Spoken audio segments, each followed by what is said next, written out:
Before mountains learned to pierce the heavens and seas discovered their eternal rhythms, existence trembled on the edge of becoming. In realms where even emptiness had no meaning, primordial forces gathered like storm clouds pregnant with lightning that had never struck. This was the age before ages, when creation itself lay dreaming in the womb of possibility. From these cosmic depths would emerge the greatest saga ever sung, the complete chronicle of Finnish mythology, where heroes forged destiny from starlight and sorrow. Witness Väinämöinen, whose songs birth reality itself; Ilmarinen, the divine smith who hammers worlds from celestial fire; and Lemminkainen, the wild shaman who dances with death and emerges victorious. Here unfold tales of the legendary Sampo, that magical mill whose theft ignites wars between frozen realms and southern kingdoms. These are stories of love that transcends mortality, vengeance that reshapes the cosmic order, and brotherhood tested in impossible quests. The mythic age reaches its twilight, yet its echoes thunder through eternity. In the beginning, before Earth knew the weight of mountains or seas, learned the rhythm of tides, emptiness stretched like an endless breath, held between sleeping and waking.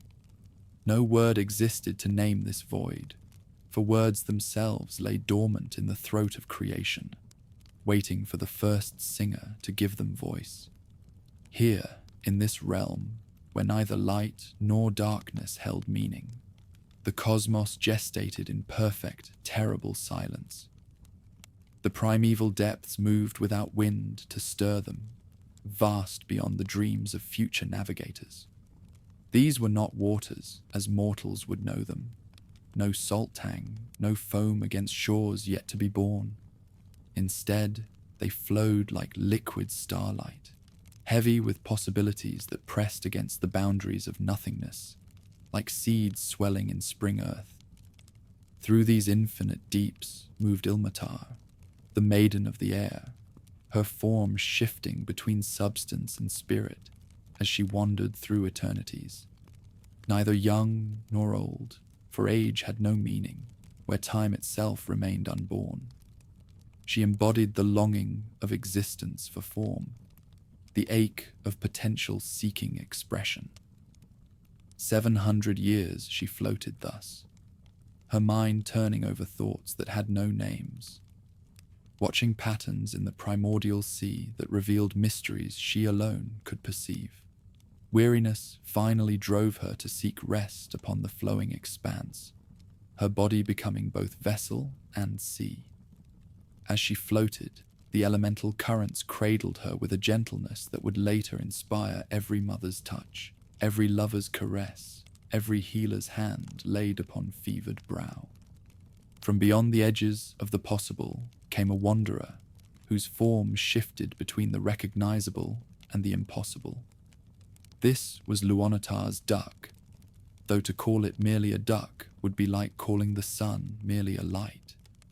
Its wings spanned distances that would someday become horizons. Its eyes held depths that would birth the mystery of sacred lakes.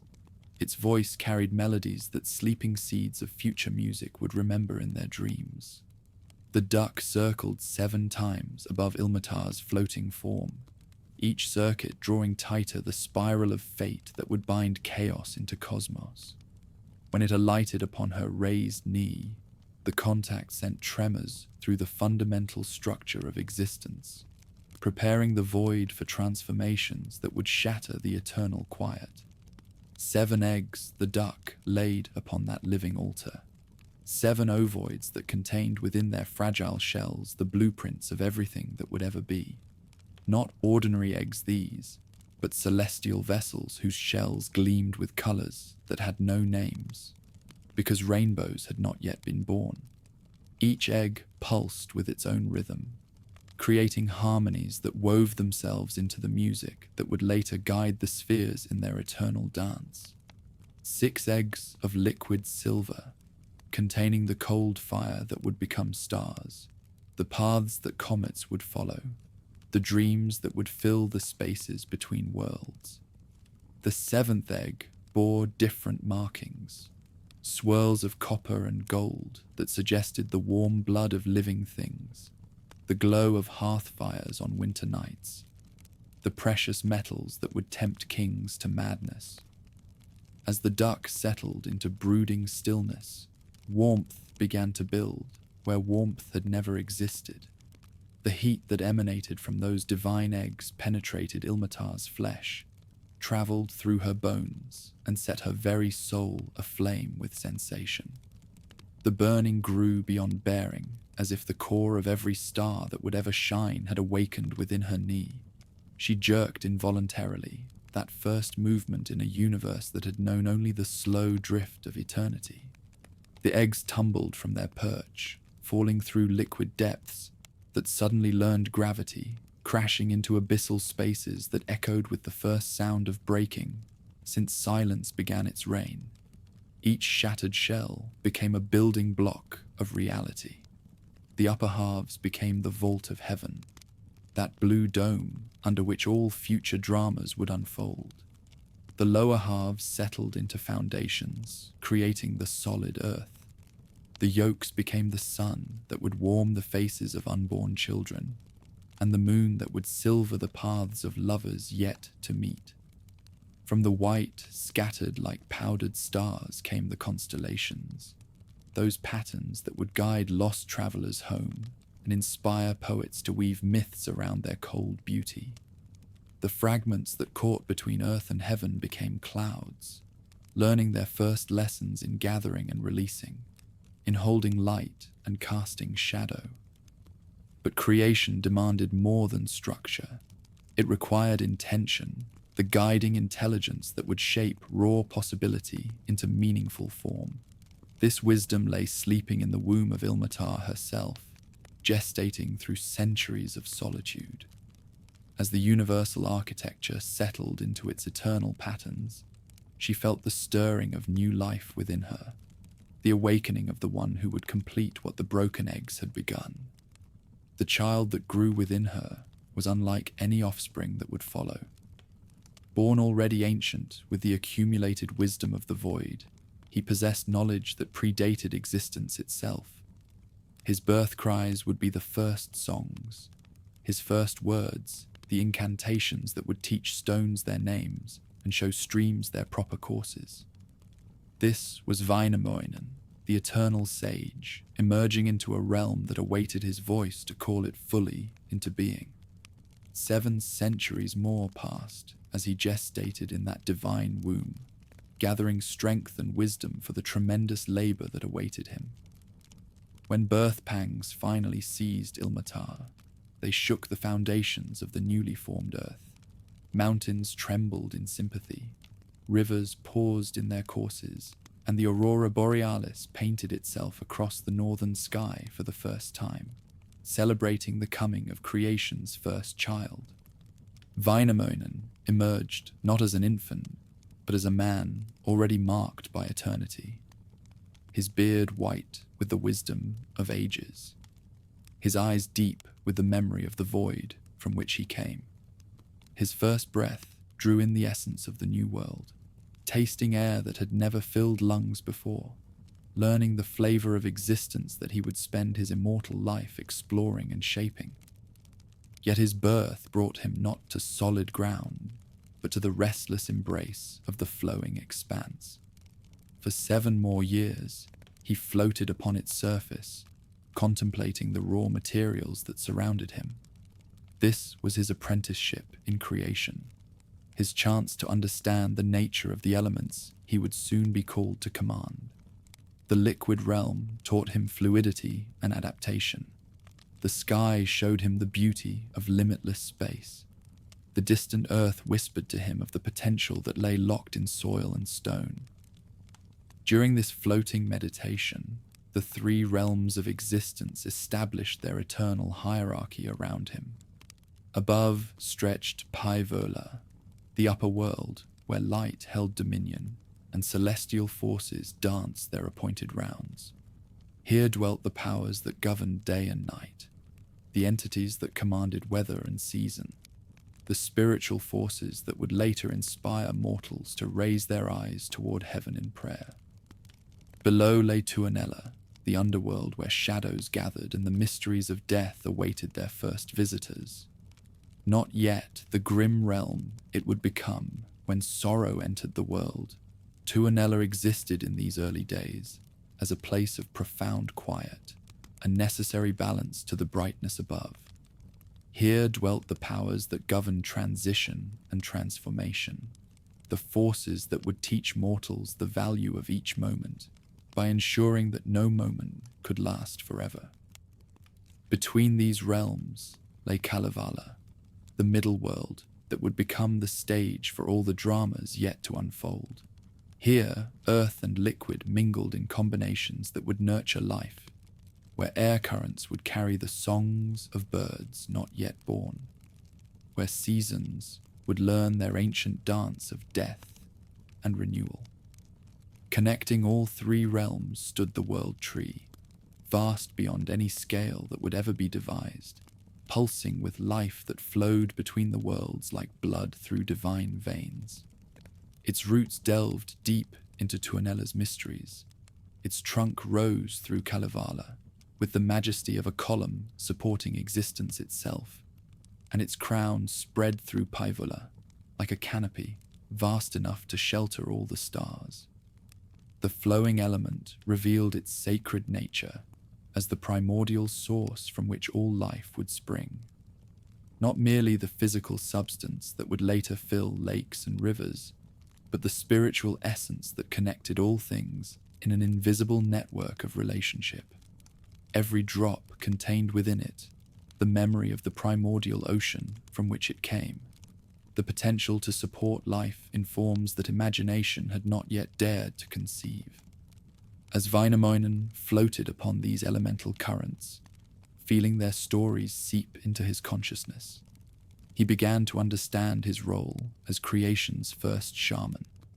His would be the task of naming what had been born nameless, of teaching the elements their proper relationships, of establishing the patterns that would guide existence through all the ages to come. The first songs stirred in his throat as inspiration flowed through him like honey mixed with lightning. These were not the words of any language yet spoken, but the fundamental sounds from which all languages would later spring. Each syllable carried creative power. Each phrase established new realities. Each verse completed another aspect of the cosmic design. When he finally sang his first true song, the effects rippled outward through all the realms. In Paivola, stars that had hung motionless began their eternal dance.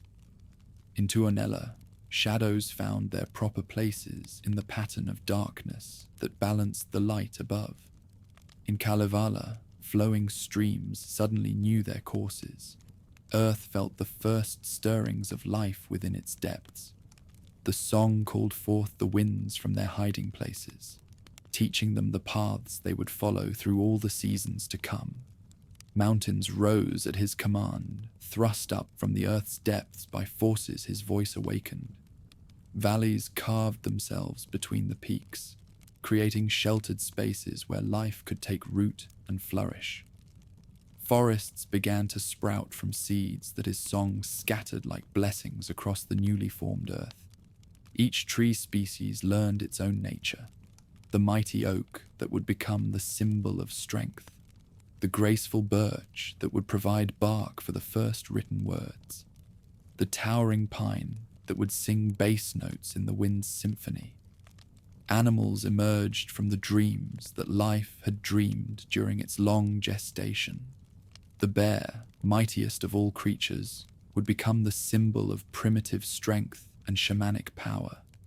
The swan would embody grace and beauty, its white form cutting through dark waters, like hope moving through despair. The eagle would rule the sky, its keen eyes seeing truths that earthbound creatures would miss. As this vast project of creation neared completion, Wainamoinen felt the pull of solid ground calling to him from across the waters. swimming towards shore with powerful strokes. He felt the weight of responsibility settling upon his shoulders. His feet touched solid ground for the first time, and the earth trembled with recognition of its first conscious inhabitant. Standing upon the shore between water and land, Wainamoinen raised his voice in the song that would complete creation's first phase. This was not a song of calling forth, but of blessing, not a command, but a benediction. His words flowed over the landscape like gentle rain, sanctifying what had been made, establishing the harmonies that would govern relationships between all the elements he had awakened. The song named each mountain and valley, each river and lake, each forest and meadow. But these were not arbitrary labels.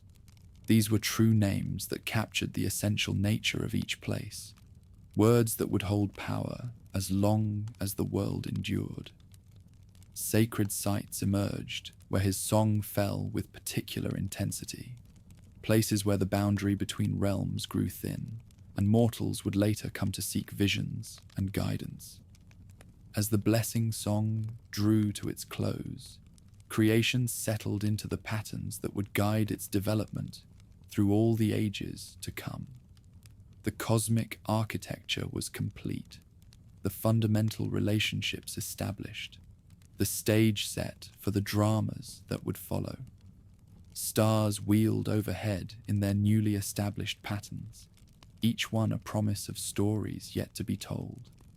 The moon began its first cycle, teaching mortals the rhythms by which they would measure their lives. The sun prepared to rise for the first time over a world ready to receive its light. The eternal sage stood thus upon the threshold between primordial chaos and ordered cosmos, between the realm of pure potential and the world of actualized reality. Behind him lay the void from which he had emerged. Ahead stretched the infinite journey of creation's continuing work, the endless labor of shaping raw possibility into meaningful form. As creation's first dawn approached, painting the eastern sky with colors that had never before illuminated any landscape, Wainamoinen prepared to greet the companions who would share his labors and multiply his accomplishments. The world was ready for heroes, ready for the adventures that would test the strength of what he had built, ready for the songs that would celebrate both triumph and tragedy in the eternal human drama that was about to begin. Dawn breaks over the newly formed world with light that has never before touched any surface, painting the virgin landscape in hues that exist only in this moment of first illumination. Wainamoinen stands upon shores still wet from creation's birth, feeling the weight of infinite possibility pressing against his consciousness like a tide of pure potential. The earth beneath his feet pulses with life yet to be awakened, while the air trembles with melodies that wait for a voice skilled enough to call them into being. His first song, as master of the solid realm, rises from depths deeper than any well, more ancient than the mountains that pierce the morning sky. This is not the tentative humming of a novice, but the confident voice of one who has heard the fundamental harmonies upon which all existence rests. Each note that flows from Wainamoinen's throat carries the authority of creation itself. Each phrase reshapes reality according to patterns that his eternal wisdom has perceived. Where his voice touches the landscape, transformation follows like spring after winter's long retreat. Barren hills burst into flower as seeds that have waited since the world's birth suddenly remember their purpose. Rivers that flowed without destination discover their proper channels, carving paths through stone with the patience of flowing streams that know time has no meaning for those who serve eternal purposes. Forests spring up in the wake of his words, each tree understanding its role in the great symphony of existence. The power that flows through these early songs reveals itself as something far greater than mere magic. It is the capacity to speak the hidden names of things, to call forth the essential nature that lies sleeping within every element of creation.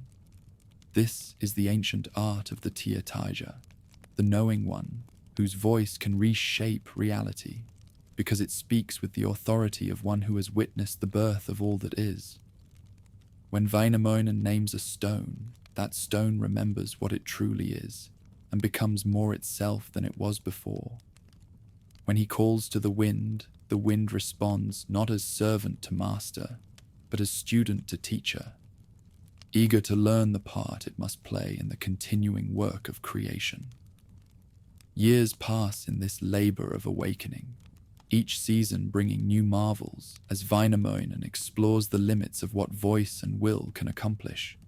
He teaches the northern lights their dance across the winter sky, shows the midnight sun how to hover at the horizon during the brief Arctic summer, instructs the aurora in the art of painting hope across the darkness that swallows the shortest days. Under his guidance, the natural world learns to express emotions that mortals have not yet been born to feel. The melancholy of autumn rain, the fierce joy of spring's return, the contemplative peace of snow falling on silent forests. Into this growing paradise comes a challenge that tests both Wainamoinen's wisdom and his patience. From the southern lands where warmth lingers longer arrives Youkahainen, a youth whose pride burns brighter than his understanding. Word has reached him of a singer in the north, whose voice commands the very elements, and jealousy eats at his heart like acid consuming metal. He comes not seeking wisdom, but demanding recognition, not to learn, but to prove himself the equal of one whose accomplishments stretch back to the foundations of time itself.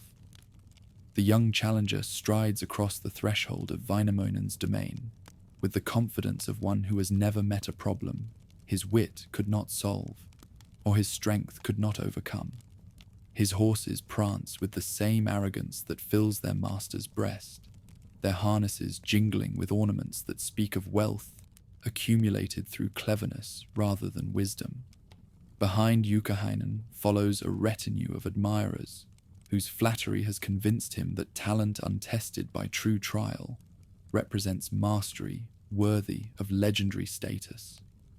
Laughter echoes across the northern forests as Youkahainen presents his claims to superior knowledge, boasting of understanding that encompasses everything, from the movement of celestial bodies to the secret names of creation's hidden forces. He speaks with the easy confidence of youth that has read about swimming, but never felt the shock of cold liquid closing over its head. His words flow smoothly, seasoned with just enough truth to make them dangerous and just enough ignorance to make them pathetic, to one who has watched stars learn their courses and taught mountains the art of patient endurance. Wainamoinen listens to these boasts with the gentle amusement of a grandfather watching a child play at being grown. He recognizes in this brash young man the natural pride that drives mortals to reach beyond their grasp, the divine discontent that prevents humanity from settling into comfortable ignorance. Yet he also sees the danger that comes when confidence outstrips competence, when the mouth speaks of mysteries the heart has never experienced. The contest that follows will be remembered as long as voices carry songs across the northern winds.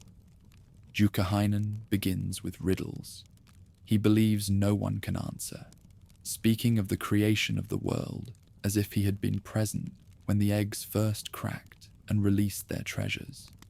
His voice rings with certainty as he describes the birth of mountains and the naming of seas, unaware that he speaks to the very one who performed these mighty works. When Wainamoinen responds, his words carry the weight of lived experience rather than learned theory. He does not describe the creation of the world.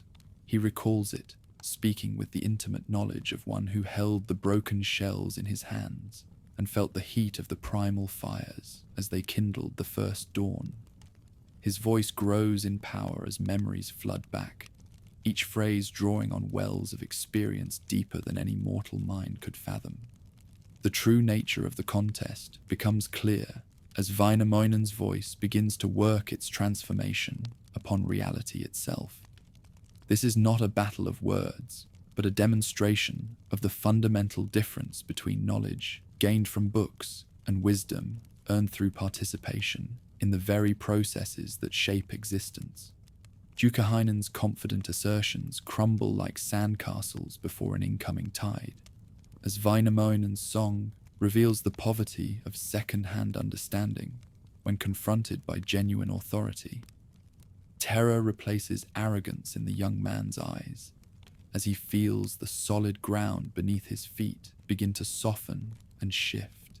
His proud horses sink to their bellies in earth that becomes marshy at Wainamoinen's command, their panicked whinnying adding a note of discord to the melody that reshapes the very substance of the world around them.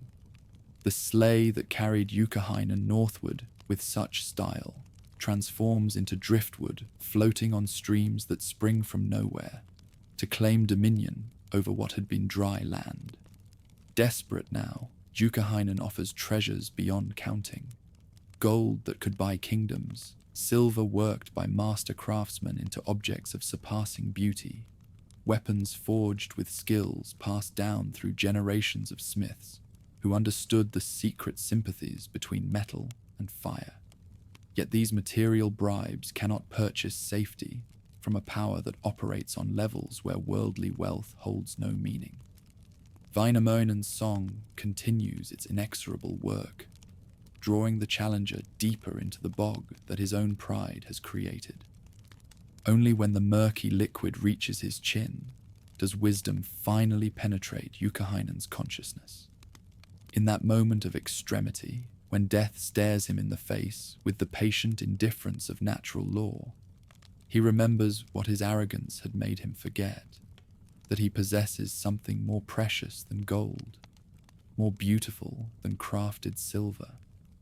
He has a sister, young Aino, whose loveliness puts the morning star to shame, and whose grace makes the swan seem clumsy by comparison. The offer transforms the nature of the contest entirely. Where material wealth could not move Wainamoinen's heart, the prospect of companionship awakens interests that have slumbered through all his centuries of solitary labor. The wise singer pauses in his song, allowing the marsh to recede just enough to remind Youkahainen of his mortality while considering this unexpected development. Here is something he has never possessed in all his eternal existence, the possibility of sharing his immortal days with one whose presence might transform creation's continuing work from duty into joy. Yet the bargain struck in desperation carries within it the seeds of tragedy that will poison the gift before it can be properly received. Youkahainen returns home with his life intact, but his pride forever shattered, carrying news of his defeat like a weight that bends his shoulders and dims the light in his eyes. His sister Aino receives word of her intended fate with the stoic acceptance that her people expect from daughters whose lives are shaped by forces beyond their control. Yet beneath that calm exterior, rebellion stirs like storm clouds gathering on a distant horizon. Aino possesses her own fierce pride, inherited from the same bloodline that drove her brother to challenge powers beyond his comprehension.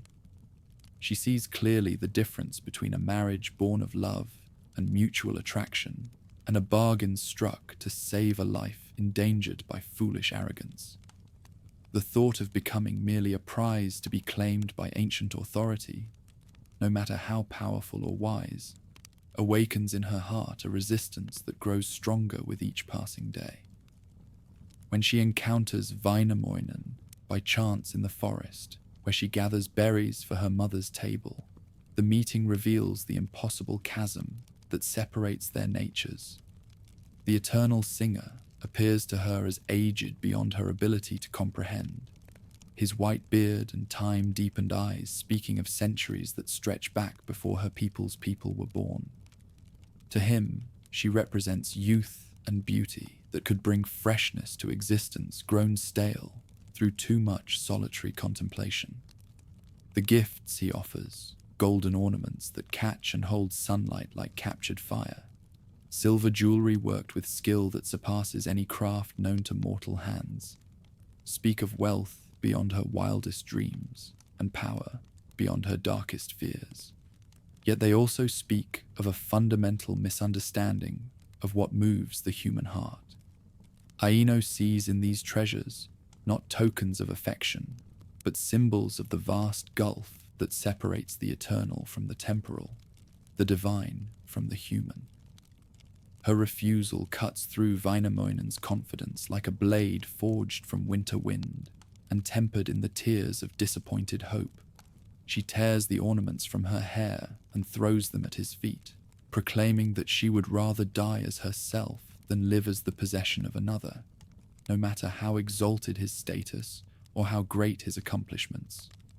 The words strike him with force that physical violence could never match, revealing the limitations that bind even the mightiest of creation's servants.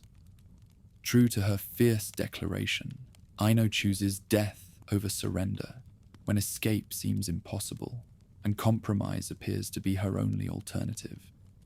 She walks into the dark forest that borders her father's land, seeking solitude where she can make peace with the choice that honor demands she make. The trees close around her like curtains drawn across the final act of a tragedy, their shadows swallowing her slight form as completely as if she had never existed.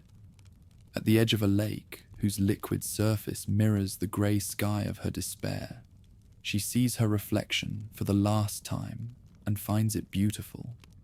This recognition brings no joy, only the bitter satisfaction of knowing that she dies as she lived, free to choose her own path, even when that path leads only to darkness.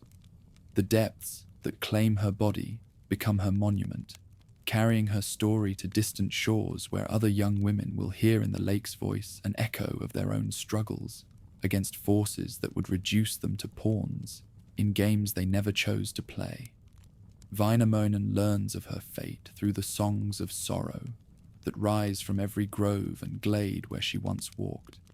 For the forest itself mourns the loss of one who chose authenticity over survival.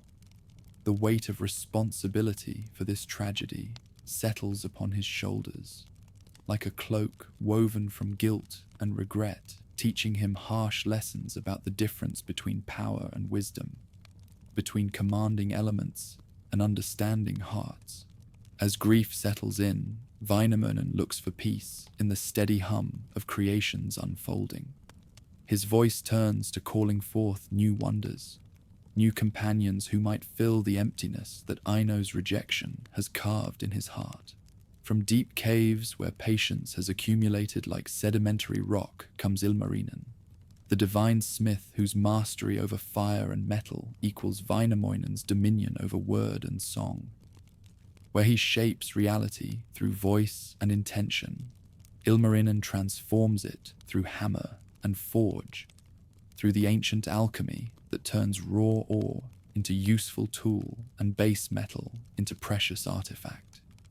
His workshop echoes with sounds that complement Wainamoinen's songs, the ring of hammer on anvil providing percussion for melodies that reshape the world one note at a time. Together, they represent the twin principles of creation: inspiration and craftsmanship, vision and execution, dream and manifestation. The smith's first great work establishes his credentials as a master of impossible tasks. When the vault of heaven itself requires repair, for even creation's grandest achievements need maintenance from time to time, Ilmarinen applies his skills to forging a new dome that will hold for all eternity. His hammer shapes metal that exists in no earthly mine. His fire burns with heat borrowed from the cores of distant suns. His anvil rings with notes that harmonize perfectly with the music of the spheres. Yet Ilmarinen's greatest creation remains forever beyond his grasp, a testament to the limits that bind even divine craftsmen. in moments of loneliness that mirror Wainamoinen's own solitary brooding, the smith attempts to forge a companion from the most precious materials his workshop contains. Golden wire becomes hair that catches light like captured sunshine. Silver plates form features that achieve mathematical perfection in their proportions. Precious gems provide eyes that sparkle with artificial life. The woman of gold that emerges from his forge represents the pinnacle of technical achievement coupled with spiritual failure. Every detail of her construction demonstrates mastery that no mortal smith could match. Every component reflects understanding of beauty that transcends mere aesthetics to approach divine truth. Yet when the final work stands complete, she remains forever cold to his touch, perfect in every way except the one that matters most. She possesses no soul to warm her golden heart, no spirit to animate her flawless form. This failure teaches Ilmarinen lessons that complement those Wainamoinen learned from Aino's rejection. No amount of skill can create what must be freely given. No degree of perfection can substitute for genuine affection. No mastery of technique can overcome the fundamental truth that love cannot be manufactured, but must be discovered in the mysterious alchemy that occurs when two hearts recognize each other across the vast distances that separate individual souls. From distant lands where adventure calls to those whose spirits cannot rest in peaceful contemplation, comes the third member of the heroic trinity. Lemminkainen arrives like a spring storm, sudden, violent, transformative, and impossible to ignore. Where Wainamoinen embodies wisdom earned through ages of patient observation, and Ilmarinen represents the focused intensity of absolute dedication to craft. This wild shaman brings the unpredictable energy of youth that has not yet learned to accept limitations as permanent fixtures of existence.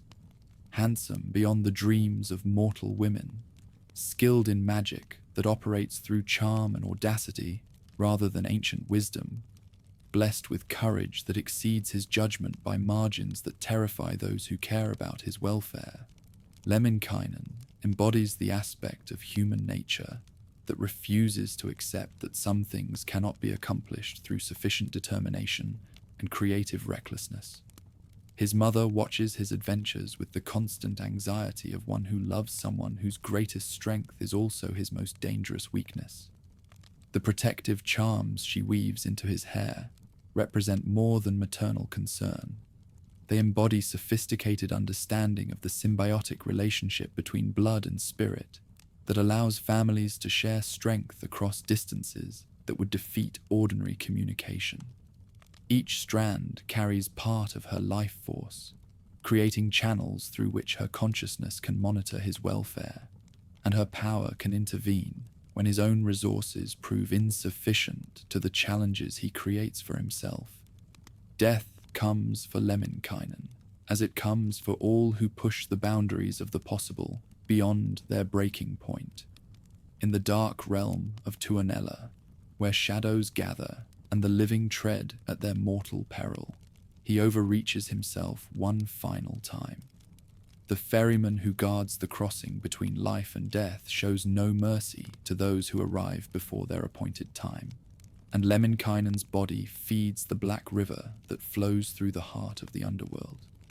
Yet death proves to be merely an interruption rather than an ending for one whose mother possesses both the knowledge and the determination to challenge even the fundamental laws that separate the living from the dead.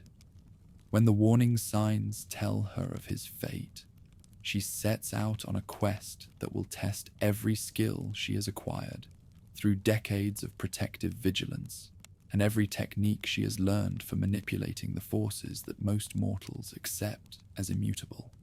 The resurrection that follows demonstrates the true extent of maternal love when coupled with sufficient magical knowledge and unlimited determination. Piece by piece, she gathers the fragments of her son's body from the dark currents that scattered them throughout Tuonela's domain. The magic she employs transcends the normal boundaries between healing and resurrection, between medicine and miracle. When breath finally returns to lungs that had forgotten their purpose, and heartbeat resumes in a chest that had known the cold stillness of absolute ending, the victory over death itself sends tremors through the foundations of existence. This is not the natural resurrection that comes with spring's return, but the willful reversal of natural law through the application of love that refuses to accept defeat. Through these early adventures and misadventures, the three heroes establish the dynamic that will drive all their future endeavors. Wainamoinen provides the wisdom that comes from infinite experience. Ilmarinen contributes the skills that transform vision into reality, and Lemminkainen adds the energy that makes the impossible seem merely difficult. Together, they embody different aspects of the creative force that drives existence forward: contemplation, craftsmanship, and action, working in harmony to accomplish what none could achieve alone. The concept of Sisu begins to emerge from their collective example, that uniquely Finnish combination of determination, courage, and stubborn refusal to surrender that will become the defining characteristic of their people. This is not mere bravery, which fades when danger grows too great, nor simple persistence, which yields when obstacles prove insurmountable. Sisu represents the human capacity to continue fighting when hope is gone, to persist when logic counsels surrender, to discover strength that exists beyond the normal limits of endurance. As the second phase of creation draws toward its close, the three heroes stand ready to face the greater challenges that await them in the lands beyond the familiar borders of Kalevala. Their brotherhood, forged in the fires of individual trials and tempered by shared understanding of each other's strengths and weaknesses, provides the foundation upon which all future adventures will rest. The world has learned to know these champions of impossible causes, these servants of dreams too grand for ordinary minds to encompass. Beyond the familiar borders of Kalevala, where midnight sun barely touches the horizon and winter darkness swallows the land for months at a time, lies a realm of shadows and bitter cold. This domain embodies chaos itself, the dark mirror of southern harmony, where the very air tastes of mystery and danger. Ancient forests stretch endlessly under perpetual twilight, their ice-laden branches whispering warnings to travelers who venture too far from home. The call to journey northward comes to Wainamoinen, not through prophecy or divine command, but through restless longing that drives all heroes toward their greatest trials. His heart, still bearing scars left by Aino's tragic rejection, yearns for companionship that might heal wounds no song can mend. During the depths of winter nights, when Aurora Borealis paints the sky with otherworldly fire, he hears whispers carried on Arctic winds, tales of northern maidens whose beauty surpasses summer flowers, whose wisdom matches their loveliness.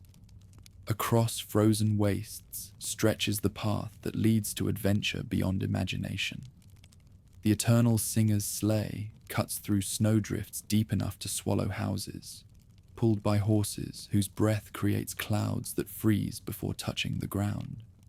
Ancient trees stand like sentinels wrapped in shrouds of ice, their branches singing funeral songs for travelers who lost their way in previous winters. Wolves follow at a distance, their eyes gleaming like fallen stars, yet they dare not approach one whose voice commands respect from all living creatures. When he travels deeper into northern territory, the very landscape reveals its allegiance to forces opposing Kalevala's principles of growth and harmony. Here, entropy holds court, where ice never fully melts, even during brief summer, where plants struggle to find purchase in soil that seems to resist life itself. Rivers flow backward, stones sing lamentations, and northern lights dance with patterns that spell doom for those who can read their terrible language. Still, The wise hero presses onward until his sleigh approaches a fortress that defies every law of architecture learned through centuries of observation. This structure rises from bedrock like living ice, walls transparent enough to reveal shadowy movements within, yet strong enough to withstand hammering Arctic storms. Towers spiral upward in impossible helixes that seem to pierce heaven's vault, while bridges of frozen wind connect battlements that should collapse under their own weight. Louhi herself emerges to greet her unexpected visitor with terrible grace of winter personified. Neither young nor old, for age has different meanings in realms where time flows according to its own dark logic. She embodies fierce beauty that inspires both awe and terror. Her hair flows like aurora streamers, shifting between silver and green and deep blue that hurts the eyes to contemplate. Her gaze holds depths colder than spaces between stars, yet burning with intelligence that has watched empires rise and fall, like waves upon distant shores. However, the northern mistress understands immediately why this southern champion has braved the perils of her domain. She has heard songs that carry news across vast distances, knows of the tragedy that sent Aino to her death, rather than accept marriage to one whose nature she could not embrace. Yet she sees opportunity where others might perceive only remnants of sorrow. This powerful singer represents a prize worth claiming, an ally whose abilities could tip the balance between order and chaos in directions serving her purposes. The bargaining that follows demonstrates sophisticated intelligence governing the frozen realm. She does not simply refuse his suit or demand impossible payments in gold and silver. Instead, she proposes a challenge, testing not only his abilities, but those of his companions as well. Her price for the hand of one daughter is nothing less than creation of the Sampo, a magical mill unlike anything that has ever existed, capable of producing endless wealth and prosperity for whoever controls its operation. Before accepting this challenge, Wainamoinen recognizes the magnitude of what Louhi requests. Creation of such a device will require skills exceeding even his considerable abilities. Yet he also understands this challenge offers more than a chance to win a bride. It presents an opportunity to forge bonds with companions that will unite them in purpose beyond any oath or ceremony. The quest for this wondrous creation will test everything they have learned about cooperation, determination, and creative power emerging when different talents combine. During the return journey to Kalevala, his mind works through technical challenges the mill's creation will require, while his heart grapples with questions about whether this northern bride will prove different from the southern maiden, whose memory still haunts his dreams. Familiar forests welcome him home with whispered encouragements. Well-known paths guide his sleigh toward workshops, where Ilmarinen waits to hear of adventures in distant realms. The eternal singer presents the northern challenge to his smith companion, whose eyes light up with fierce joy that comes to master craftsmen encountering projects worthy of their ultimate skills. The magical device represents everything he has trained for through centuries of patient practice, a creation demanding innovations in metallurgy, mechanical engineering, and subtle arts governing relationships between physical form and spiritual function. This is not merely a commission, but a calling, a chance to prove mortal skill can achieve results rivaling the works of gods. The forge that Ilmarinen prepares for this great work transforms his familiar workshop into something approaching sacred space. Ancient bellows, once adequate for ordinary projects, are replaced by devices generating heat approaching stellar core temperatures. Anvils forged from metals existing nowhere in the natural world appear through processes blurring lines between craftsmanship and magic. Tools whose very names are secrets known only to greatest masters emerge from hiding places where they have waited for projects worthy of their capabilities. Materials required for construction demand expeditions to locations where boundaries between realms grow thin enough to permit access to substances existing primarily in legend. Swan feathers that have caught moonlight in their downy filaments provide components enabling the mill to process celestial influences alongside earthly materials. Milk from bears that have never known fear contributes proteins binding spiritual forces to physical mechanisms. The tip of a swan's quill that has written names of unborn heroes supplies precise measurements needed to calibrate gears turning according to rhythms of fate itself. Each component must be gathered according to rituals honoring sources from which they come. His songs create proper atmospheres for negotiations with beings existing partially outside normal reality. His voice opens pathways between worlds, establishes communications with entities whose cooperation is essential for success, and maintains delicate balances preventing such powerful forces from destroying everything they touch. Through 7 days and 7 nights, the divine smith labors without rest, his will focused entirely on bringing order to materials resisting every attempt at organization. What slowly takes shape under his hands defies easy description. Part machine, part organism, part crystallized song. Its grinding mechanisms incorporate principles, allowing it to process abstractions alongside physical substances. Collection chambers are calibrated to store not merely grain and salt and gold, but accumulated blessings flowing from prosperity properly distributed.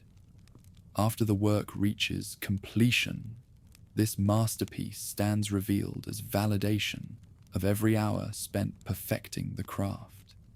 The device hums with internal energies, suggesting perpetual motion, achieved through perfect balance rather than violation of natural law. Grinding stones, carved from materials existing at intersections of dream and reality, turn with precision, making mortal timepieces seem crude by comparison. Every surface bears decorations shifting and changing as light touches them from different angles, telling stories chronicling humanity's long aspiration toward abundance and security. Testing reveals capabilities exceeding even the northern ruler's ambitious specifications.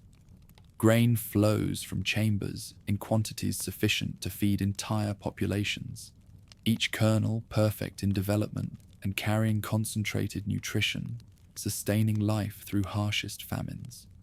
Salt emerges in crystals whose purity surpasses anything found in natural deposits, its preservative qualities enhanced by processes seeming to slow time's advance. Gold appears not as crude nuggets, but as precisely formed coins whose weight and purity establish new monetary standards. Still, true value lies not in production volume, but in quality of prosperity created. Wealth flowing from chambers carries qualities strengthening communities rather than corrupting them. Grain produced nourishes not only bodies, but souls, building physical foundations supporting spiritual development. Salt created preserves not only food, but traditions, maintaining cultural continuity across generations that might otherwise lose touch with their heritage. Gold generated facilitates exchanges, building relationships, rather than merely accumulating treasure in isolated hoards. The journey back to Pojola becomes a triumphal procession, demonstrating cooperative power of 3 heroes working in perfect harmony. Ancient songs smooth paths ahead, calling forth bridges across ravines that would otherwise block passage, and persuading fierce wildlife to stand aside rather than threatening precious cargo. Technical skills maintain delicate mechanisms despite jarring travel over rough terrain. Lemminkainen's boundless energy provides physical force needed to navigate obstacles, defeating more cautious travelers. Arrival at the ice fortress coincides with darkest night of northern winter, when sun disappears entirely below horizon and the realm of shadows claims temporary dominion over visible world. Yet presence of the mill transforms this season of despair into celebration, its gentle radiance providing light-making. Even frozen landscapes seem hospitable. Operation fills air with sounds speaking of abundance and security, promising that winter's traditional threats of starvation and cold will find no purchase in realms blessed by its presence. Luhi examines the completed creation with thoroughness of one who has learned to trust nothing seeming too good to be true. Her ancient wisdom recognizes immediately that this exceeds original specifications, that the masterpiece represents not merely fulfillment of contract, but establishment of new possibilities for wealth and power beyond anything her realm has previously known. This will make her territory the envy of neighboring regions, a magnet for trade and alliance that could shift entire balance of northern politics. Wedding negotiations that follow reveal complex motivations, driving relationships between rulers whose decisions affect entire people's fates. Her daughter, whose beauty inspired the dangerous journey, proves to possess intelligence and character, matching physical attractiveness. She understands that marriage to the southern hero will make her a bridge between realms traditionally viewing each other with suspicion and hostility. Her acceptance demonstrates wisdom, suggesting the union might achieve more than either party originally envisioned. However, celebrations marking the wedding also reveal tensions lying beneath this alliance's surface between order and chaos. Feasts following northern customs emphasize competitive consumption, contrasting sharply with southern traditions of moderation and sharing. Music accompanying dancing speaks of conquest and domination, rather than harmony and cooperation.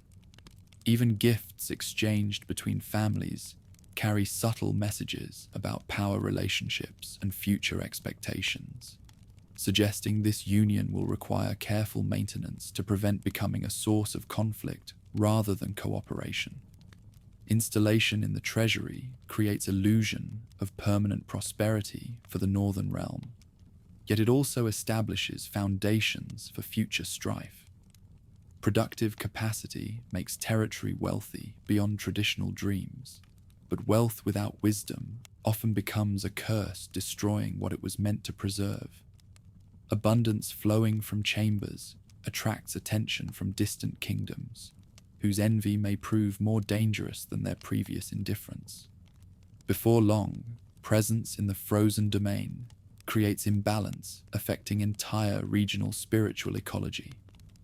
The mill was created through cooperation between heroes whose natures embody different aspects of creative force, yet now serves only interests of a realm dedicated to accumulation rather than distribution. This contradiction generates tensions manifesting as strange weather patterns, unusual animal behaviors, and dreams troubling sleep of sensitive individuals throughout northern territories. The wedding itself becomes ceremony, blending traditions from both realms while satisfying neither completely. Southern customs, emphasizing voluntary nature of marriage contracts, conflict with northern practices, treating such unions as alliances between power structures. Vows exchanged between bride and groom carry different meanings for participants from different cultures, creating ambiguities requiring resolution through future actions rather than present words. His new bride proves worthy of trials that brought them together, yet she also brings challenges testing his understanding of what constitutes successful partnership. Her northern heritage gives insights into magic forms, operating according to principles unfamiliar to southern practitioners. Her loyalty to homeland interests creates situations where she must choose between supporting her husband's goals and protecting her birth family's welfare. Wisdom she possesses serves both realms well, but also reveals extent to which their fundamental values remain incompatible despite surface agreements. Months following wedding demonstrate both possibilities and limitations of alliance the mill has purchased. Trade between Kalevala and the frozen realm flourishes as never before, with products providing foundation for exchanges benefiting both territories. Cultural contacts previously limited to occasional diplomatic missions expand into regular interactions, spreading knowledge and techniques across traditional boundaries. Roads between north and south carry not only merchants and goods, but also ideas and innovations enriching both civilizations. Still, these same months reveal price of prosperity built upon magical rather than natural foundations. Communities becoming dependent upon production lose skills and knowledge, previously enabling self-sufficiency through their own efforts. Abundance flowing from treasury creates expectations that may prove impossible to sustain if circumstances ever threaten operation. Most troubling, presence generates desires for similar devices among rulers whose ambitions exceed their wisdom. Seeds of future conflict begin sprouting even during apparent success following completion.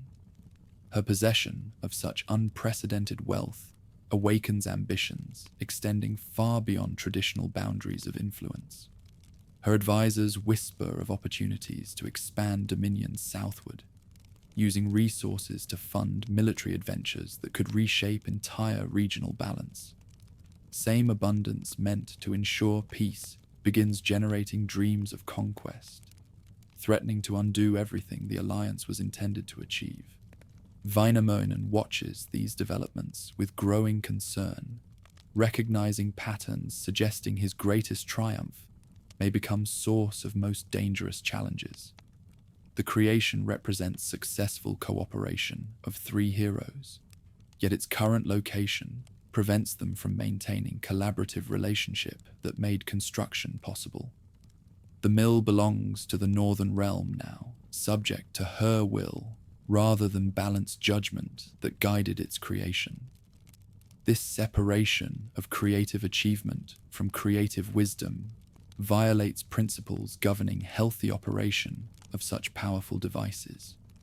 Across winter months that follow, while the magical device continues its endless grinding beneath icebound fortress, three heroes must prepare for adventures determining whether their greatest achievement becomes foundation for future glory or catalyst for ultimate destruction. What was meant to bring prosperity has succeeded beyond all expectations, yet success itself has become a problem, requiring solutions no amount of wealth can purchase. Through these trials, bonds forged between companions face their greatest test, as the very creation meant to unite them in triumph threatens to tear apart relationships that made its existence possible.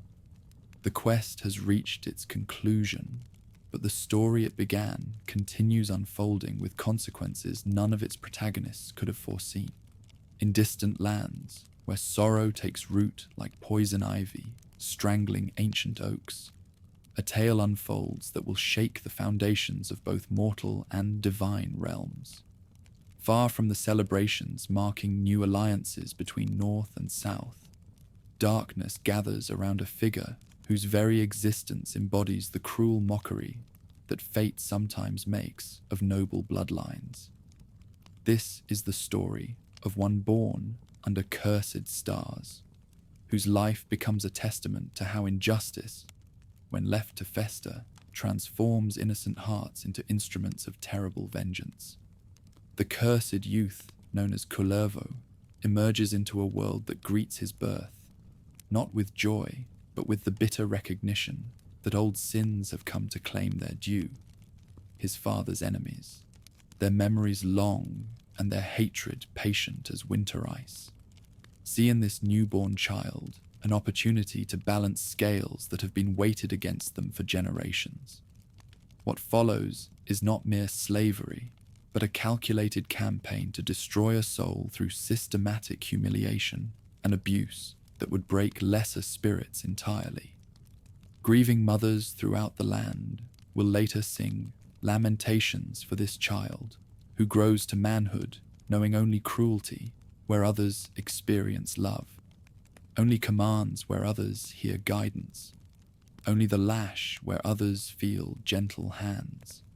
His supernatural strength manifests early, a gift that in another life might have made him a great hero, but which in his circumstances becomes merely another source of fear and resentment from those who own his body but can never claim his spirit. What followed his placement in the household of his father's murderer represents one of the darkest chapters in the long history of human cruelty. Each day brings fresh humiliations, designed to break his will and transform him into the docile beast of burden his captors desire. Yet beneath the surface, compliance forced upon him by circumstances beyond his control, rage accumulates like pressure building behind a dam that must eventually burst with catastrophic force. Far from the peaceful workshops where Ilmarinen shapes metal into beautiful forms, this young man learns different lessons about the relationship between power and suffering. His hands, which might have created wonders to rival those of the divine smith himself, instead know only the weight of chains and the sting of undeserved punishment. His voice, which carries within it echoes of the same creative force that flows through Wainamoinen's songs, learns to speak only words of submission while his heart screams with unvoiced fury. The tragedy that will define his fate begins with a task that seems simple enough to merit little attention from those who assign it. His master's wife, seeking to rid herself of his brooding presence for a few hours, sends him to watch the cattle in distant pastures, where his supernatural strength might find outlet in honest labor. Yet even this humble duty becomes an occasion for cruelty, as she provides him with bread that conceals within its crust a stone sharp enough to destroy the only possession he values, the knife that represents his sole connection to the father he never knew. Still, the morning begins with something approaching hope, as solitude offers temporary respite from the constant surveillance and casual abuse that define his daily existence. Among the cattle, whose simple needs require no complex negotiations or hidden meanings, he finds a kind of peace that his human interactions never provide. The animals accept his strength without fear, respond to his commands without resentment, and offer the first uncomplicated relationships he has known since childhood's earliest memories. However, when hunger drives him to break the bread prepared by his mistress, the discovery of the hidden stone shatters more than just his blade. It destroys the last restraints that civilization and fear have placed upon his growing rage. The knife, inherited from his father, and representing his only tangible link to an identity beyond slavery, breaks against the stone with a sound that echoes through his soul, like the snapping of all bonds that have held his fury in check. Before the sun reaches its zenith, transformation begins that will turn shepherd into destroyer, victim into avenger, suffering soul into agent of justice so terrible that even the gods themselves will look away in horror. His commands to the cattle carry new tones that speak not of human authority, but of something far more primal and dangerous. The animals respond with behaviors that violate every natural law governing their species, their placid natures twisted into instruments of vengeance that match the darkness consuming their temporary master's heart. During the hours that follow, he shapes these simple beasts into weapons more terrible than any sword forged in earthly fire. Bears disguised as cattle, wolves wearing the forms of peaceful sheep, predators hidden beneath the appearances of creatures that normally flee from violence. All these he creates through arts that blur the line between magic and madness. His mistress will receive her cattle back as promised, but they will bring gifts she never expected and surely would never have requested had she understood the true nature of the forces she was provoking.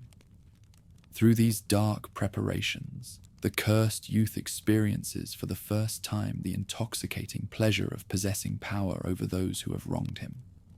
Yet even as he revels in the anticipation of revenge, deeper currents of tragedy flow beneath the surface of his consciousness.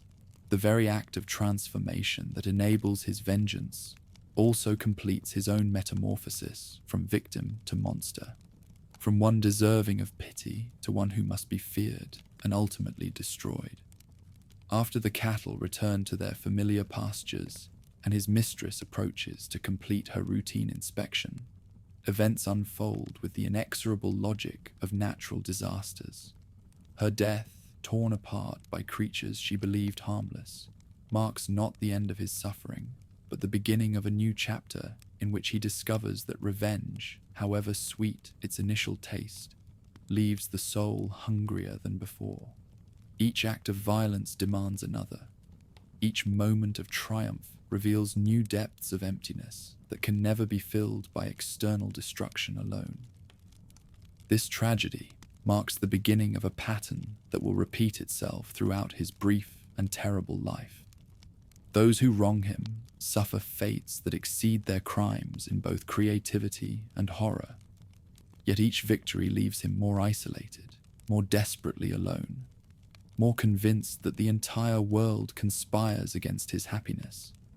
The strength that might have made him a protector becomes instead the tool of destruction that ensures no one can ever approach him without fear. Beyond the immediate circle of his tormentors, word spreads of a figure whose very presence brings death and devastation to all who encounter him. Wise men speak in whispers of the dangers inherent in pushing human souls beyond their breaking points, of the terrible consequences that follow when justice is perverted into systematic cruelty. Yet their warnings come too late to prevent the greater catastrophe that approaches with the inevitability of winter following autumn. When darkness falls upon his life with finality that admits no hope of dawn, it comes not through external enemies, but through the discovery of truths that make all his previous sufferings seem trivial by comparison. The sister he encounters on lonely forest paths, the maiden whose beauty and grace touch something in his heart that years of abuse have not quite managed to destroy, carries within her blood the same cursed heritage that flows through his own veins. Yet even as recognition dawns with horror that stops his heart and freezes his breath in his lungs, the deed is already done. What followed represents more than mere incest. It embodies the final, devastating proof that fate has marked him for destruction from the moment of his birth. The sister, who might have been his salvation, becomes instead the instrument of his ultimate damnation. Her innocence destroyed by his ignorance, her life ended by shame that no amount of explanation can diminish. Deep within forests where ancient trees have witnessed countless tragedies, yet never one so complete in its encompassing horror, she chooses death over a life that can never again hold meaning or hope. Her body, claimed by rushing streams that carry it toward the distant sea, becomes testimony to the price exacted when human beings allow cruelty to flourish without challenge or consequence. The young man who drove her to this desperate choice stands alone beside the waters that have swallowed his last chance for redemption. Kullervo's response to this final catastrophe transcends ordinary grief to become something approaching divine madness.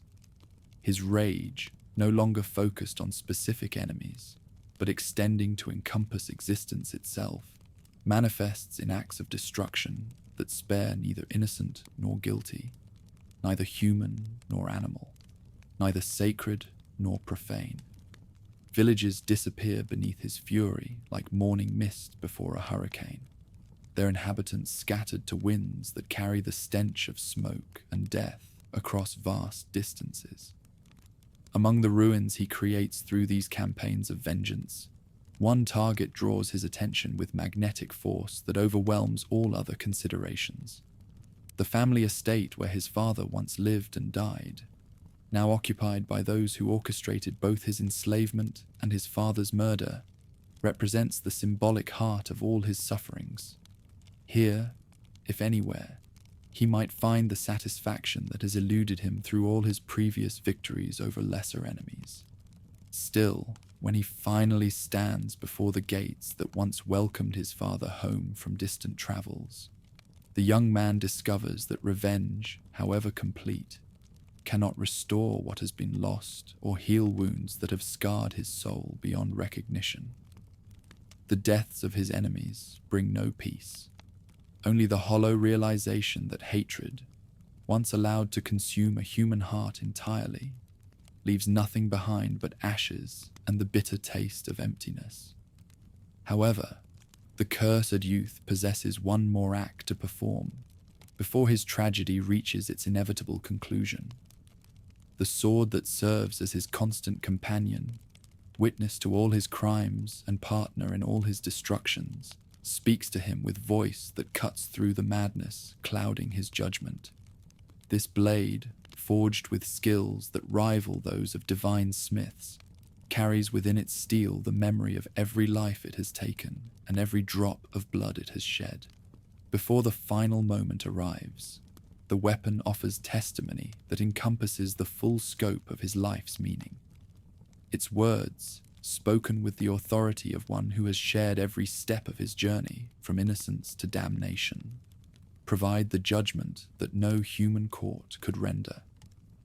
The blade recognizes in its wielder a soul so completely corrupted by suffering and hatred that mercy itself would constitute a form of cruelty, allowing poison to spread further through a world that has already endured enough contamination. What followed represents not suicide, but execution, carried out by the only judge qualified to render final verdict on a life that has transcended ordinary categories of guilt and innocence. The sword, answering its master's final command, completes the circle of violence that began with his father's murder and encompassed within its circumference more death and destruction than any single human being should be capable of causing. Across the land, people speak of the terrible silence that falls when his voice is finally stilled forever. Yet this quiet brings no peace, only the uneasy recognition that some wounds cut so deeply into the fabric of existence that they can never heal completely. The legacy of his life becomes a warning that echoes through generations yet to come, reminding all who hear it of the terrible prices exacted when societies allow injustice to flourish unchecked. Far from these scenes of ultimate devastation, another tale unfolds that demonstrates how even heroes must sometimes pay prices that exceed the value of their victories. Lemminkainen, whose reckless courage has carried him safely through countless adventures, finds himself drawn once again toward the dangerous embrace of northern realms, where death waits patiently for those bold enough to challenge powers beyond mortal comprehension. This tragedy begins with rejection that wounds pride accustomed to easy conquests in matters of the heart. The maidens of the frozen domain, whose beauty first inspired his dangerous journey, prove immune to charms that have never before failed to achieve their intended effects. Their refusal cuts deeper than physical wounds, striking at the core of an identity built upon assumptions of irresistible appeal and universal desirability. Grieving for pride that has suffered mortal injury, the wild shaman responds with the sort of reckless gesture that has characterized all his previous encounters with forces greater than himself. His insults, hurled at Louhi herself with the careless confidence of one who has never learned to measure consequences before acting, cross lines that wiser men know better than to approach. The northern mistress, whose patience has limits even for those she once considered useful allies, responds with fury that makes winter storms seem gentle by comparison. Yet even as supernatural forces gather to punish his insolence, he doubles his wager against fate by embarking upon the most dangerous quest imaginable. Tuonela, the realm of shadows, where the living venture only at the price of their souls, beckons with promise of knowledge and power that might restore his wounded self-respect. The underworld offers secrets that could make him master of forces that even the northern realm would hesitate to challenge directly. Among the preparations for this ultimate adventure, signs appear that might have warned a more cautious hero of the dangers inherent in such enterprises. His protective charms, woven with love and skill by a mother whose wisdom encompasses generations of accumulated knowledge, begin to show signs of strain that speak of challenges exceeding even their considerable power. Blood appears where none should flow. Breaks occur in patterns that have held firm through countless previous trials. Deep within the realm of shadows, where the river of death flows with currents that carry more than mere liquid toward unknown destinations, he encounters guardians whose authority extends over all who dare to trespass upon forbidden ground.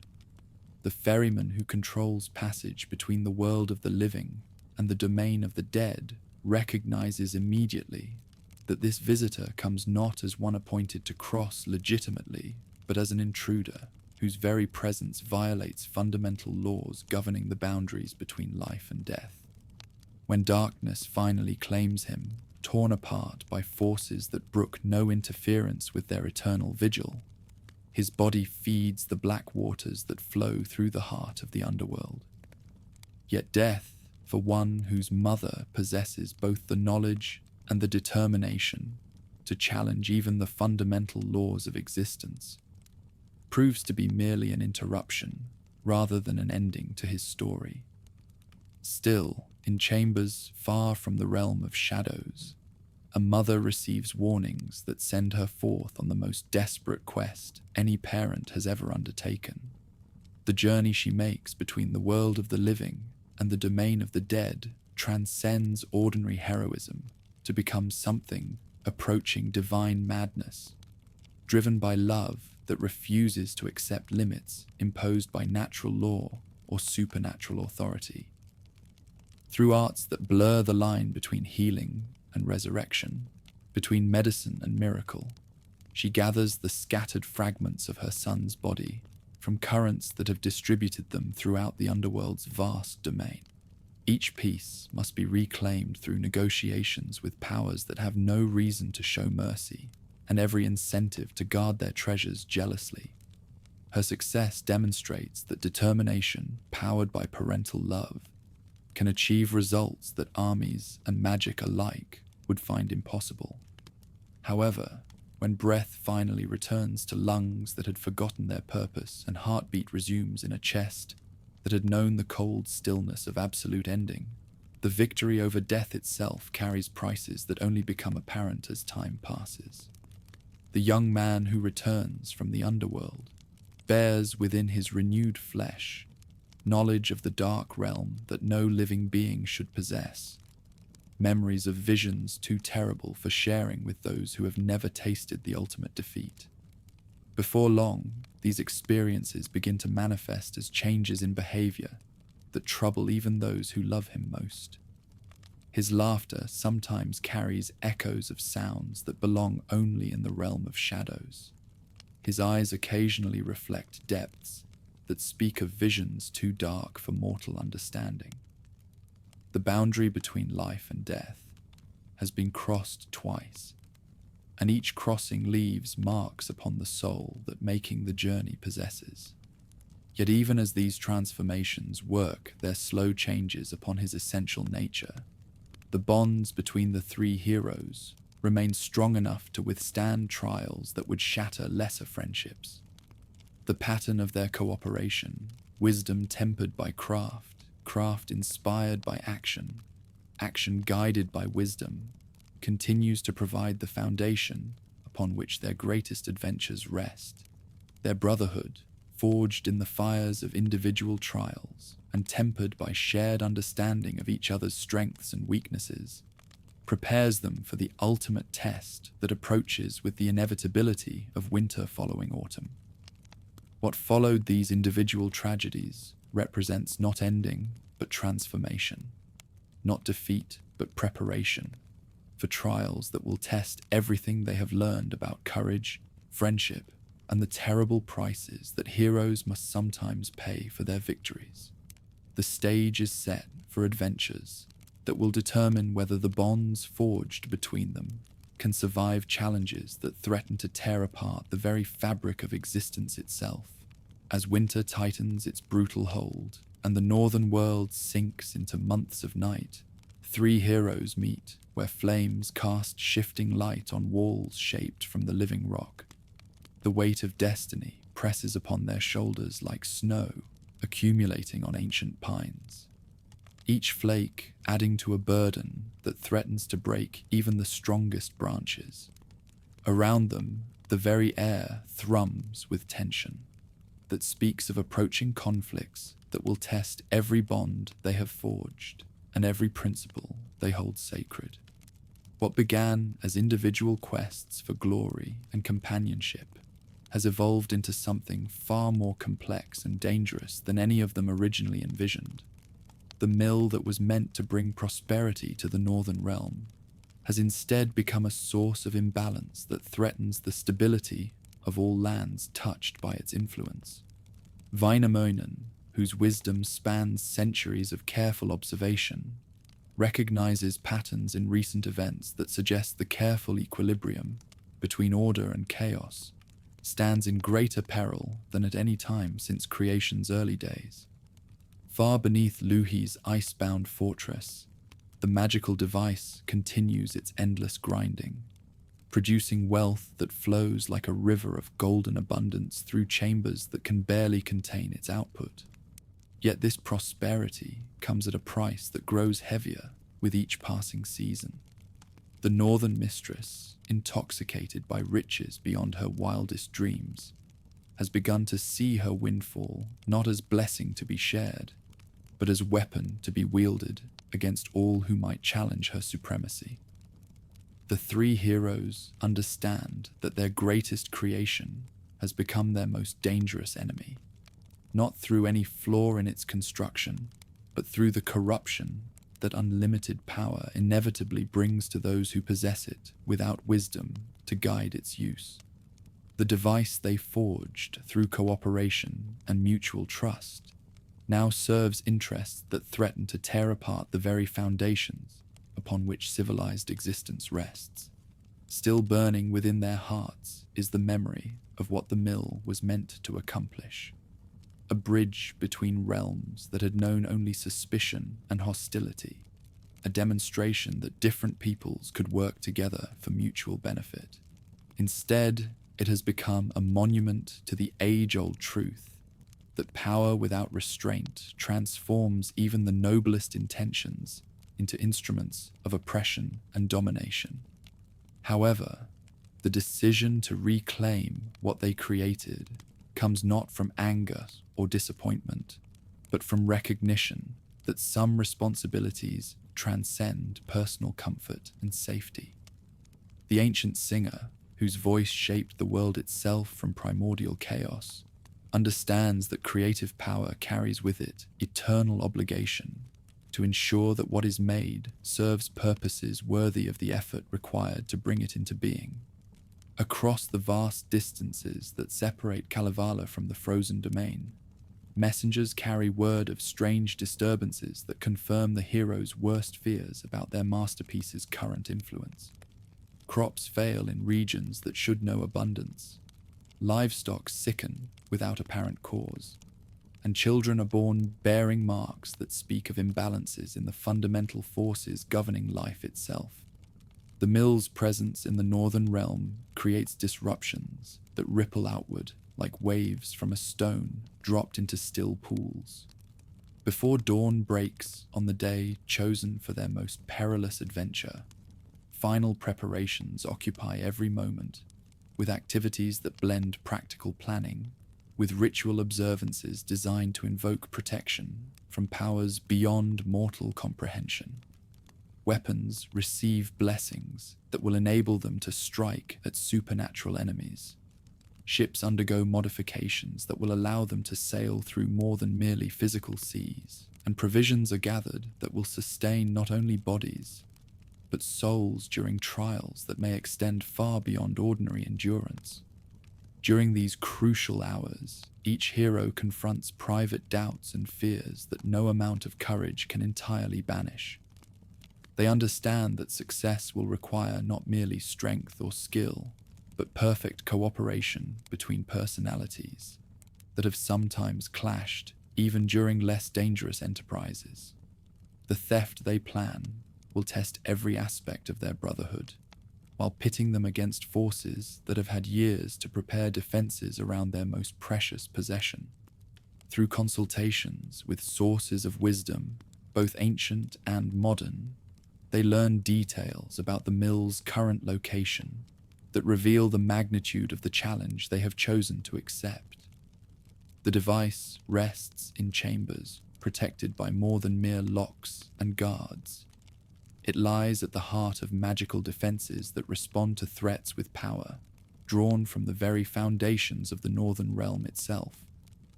After careful consideration of all alternatives, they conclude that stealth rather than open assault offers their only hope of success.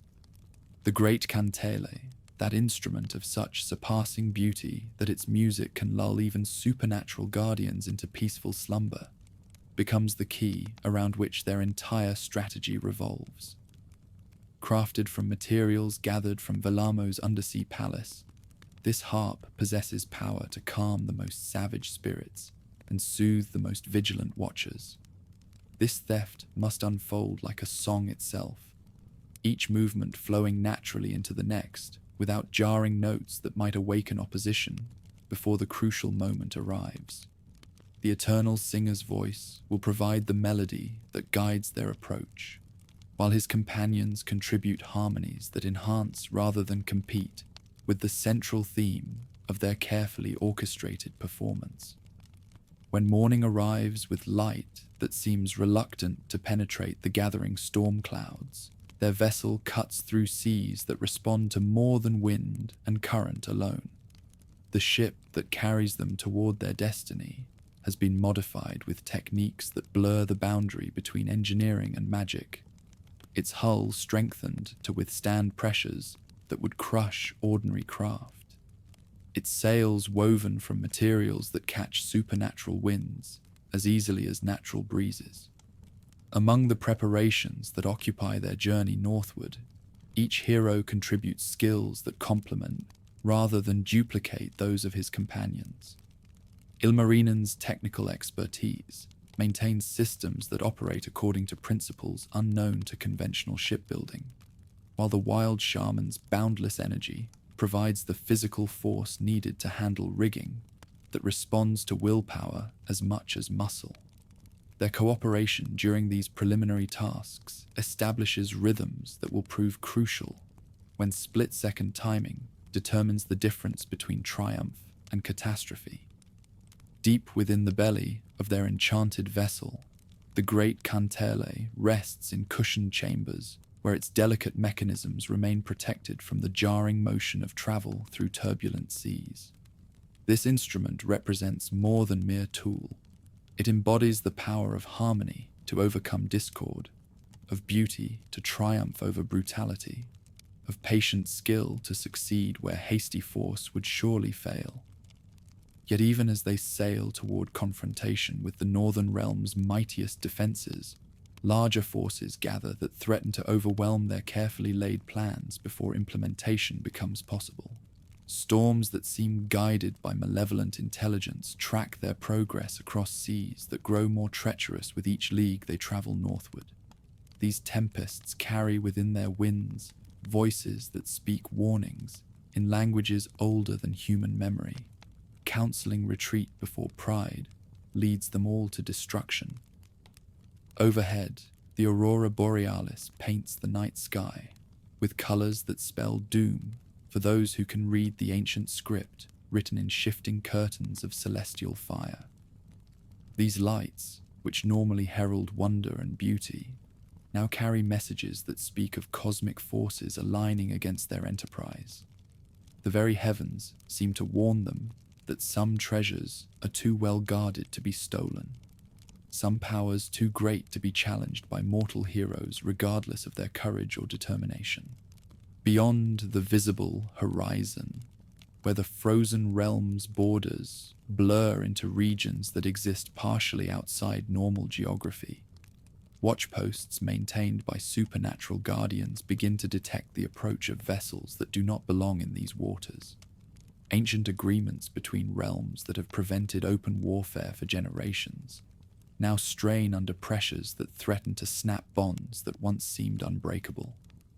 This theft, should it succeed, will shatter more than mere treaties. It will demonstrate that no power, however great, can claim permanent dominion over treasures that rightfully belong to all who contributed to their creation. The mill was forged through cooperation between heroes whose skills represented the best that southern civilization could offer. Yet it now serves interests that pervert its original purpose into something approaching blasphemy.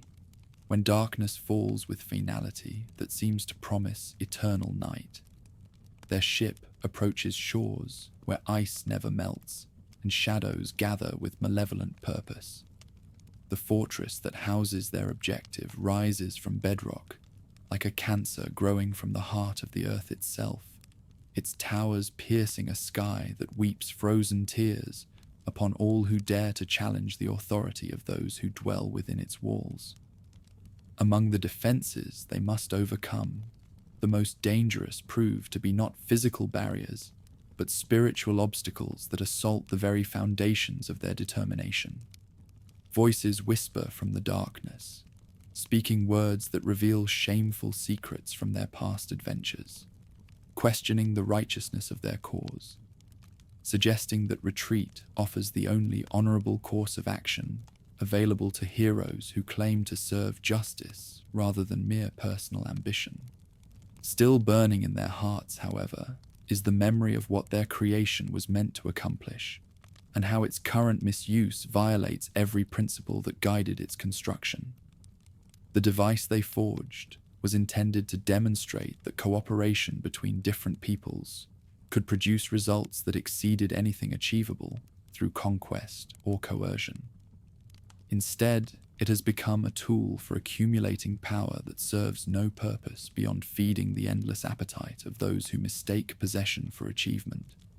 However, the moment of truth arrives with suddenness that catches even their enhanced senses by surprise. Guards who should have detected their approach continue their patrols without sign that they have noticed the presence of intruders whose very existence threatens everything they have sworn to protect. The great kantele works its magic through melodies that seem to arise naturally from the night itself, its songs indistinguishable from wind singing through ice-covered stones, or waves lapping against frozen shores. Across courtyards where armed sentries pace routes that have been unchanged for generations, the three heroes move with coordination that reflects years of shared adventures and mutual trust. Each knows instinctively where his companions will be at any given moment. Each anticipates the needs of the others before those needs become urgent. Each contributes to their collective effort without requiring detailed instructions or elaborate signals. Before the guards can shake off the supernatural slumber that holds them in its gentle embrace, the heroes reach chambers where the mill continues its endless grinding beneath vaults that have never before been breached by unauthorized visitors. The device sits precisely where they expected to find it, yet its appearance shocks them with evidence of how possession by the Northern Realm has changed its fundamental nature. During the months of its residence in these chambers, the mill has grown beyond its original dimensions, fed by forces that have enhanced its productive capacity far beyond anything its creators ever intended. Tendrils of power extend from its central mechanisms into the very foundations of the fortress itself, creating connections that make separation seem not merely difficult, but potentially catastrophic for both the device and the structure that houses it. Through techniques that blend careful engineering with intuitive understanding of supernatural forces, Ilmarinen begins the delicate work of disconnecting systems that have grown together, like vines intertwining around a garden trellis.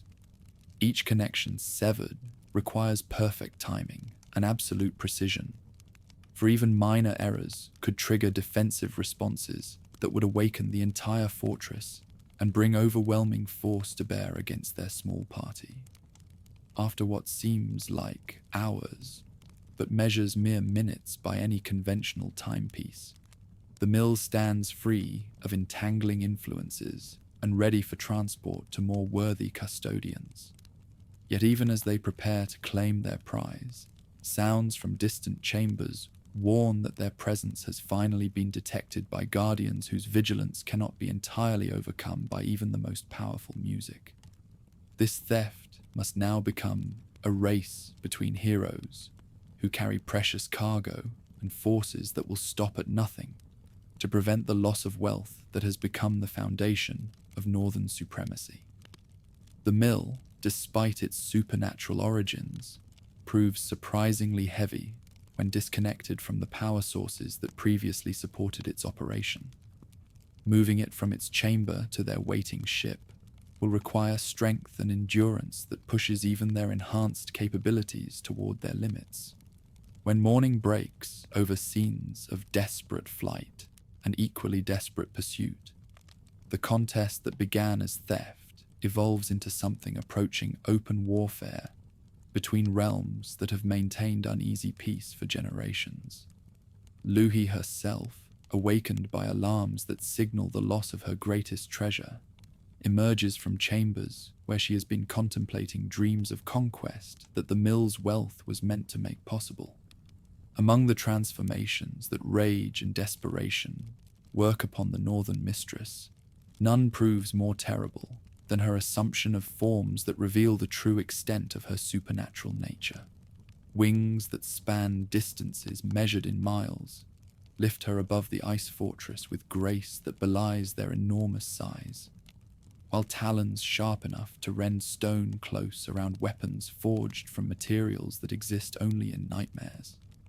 She becomes a living storm that pursues the fleeing heroes with fury that makes Arctic tempests seem gentle by comparison. Deep within their enchanted vessel, the three heroes discover that success in theft merely marks the beginning of trials that will test everything they have learned about cooperation under pressure. The mill, now free from the connections that anchored it to the Northern Realm's power grid, begins to exhibit behaviors that suggest it recognizes the change in its circumstances and approves of the liberation its creators have accomplished. Yet even as their prize demonstrates its pleasure at being reunited with those who understand its true purpose, the pursuit that follows their escape assumes proportions that threaten to drag both realms into conflicts that could reshape the entire balance of regional power. What began as a carefully planned theft has become a chase that spans distances measured in degrees of latitude, with consequences that extend far beyond the immediate fate of one magical device. Overhead, the transformed Northern Mistress gains steadily on prey that cannot match her supernatural speed, despite all the enhancements their vessel has received.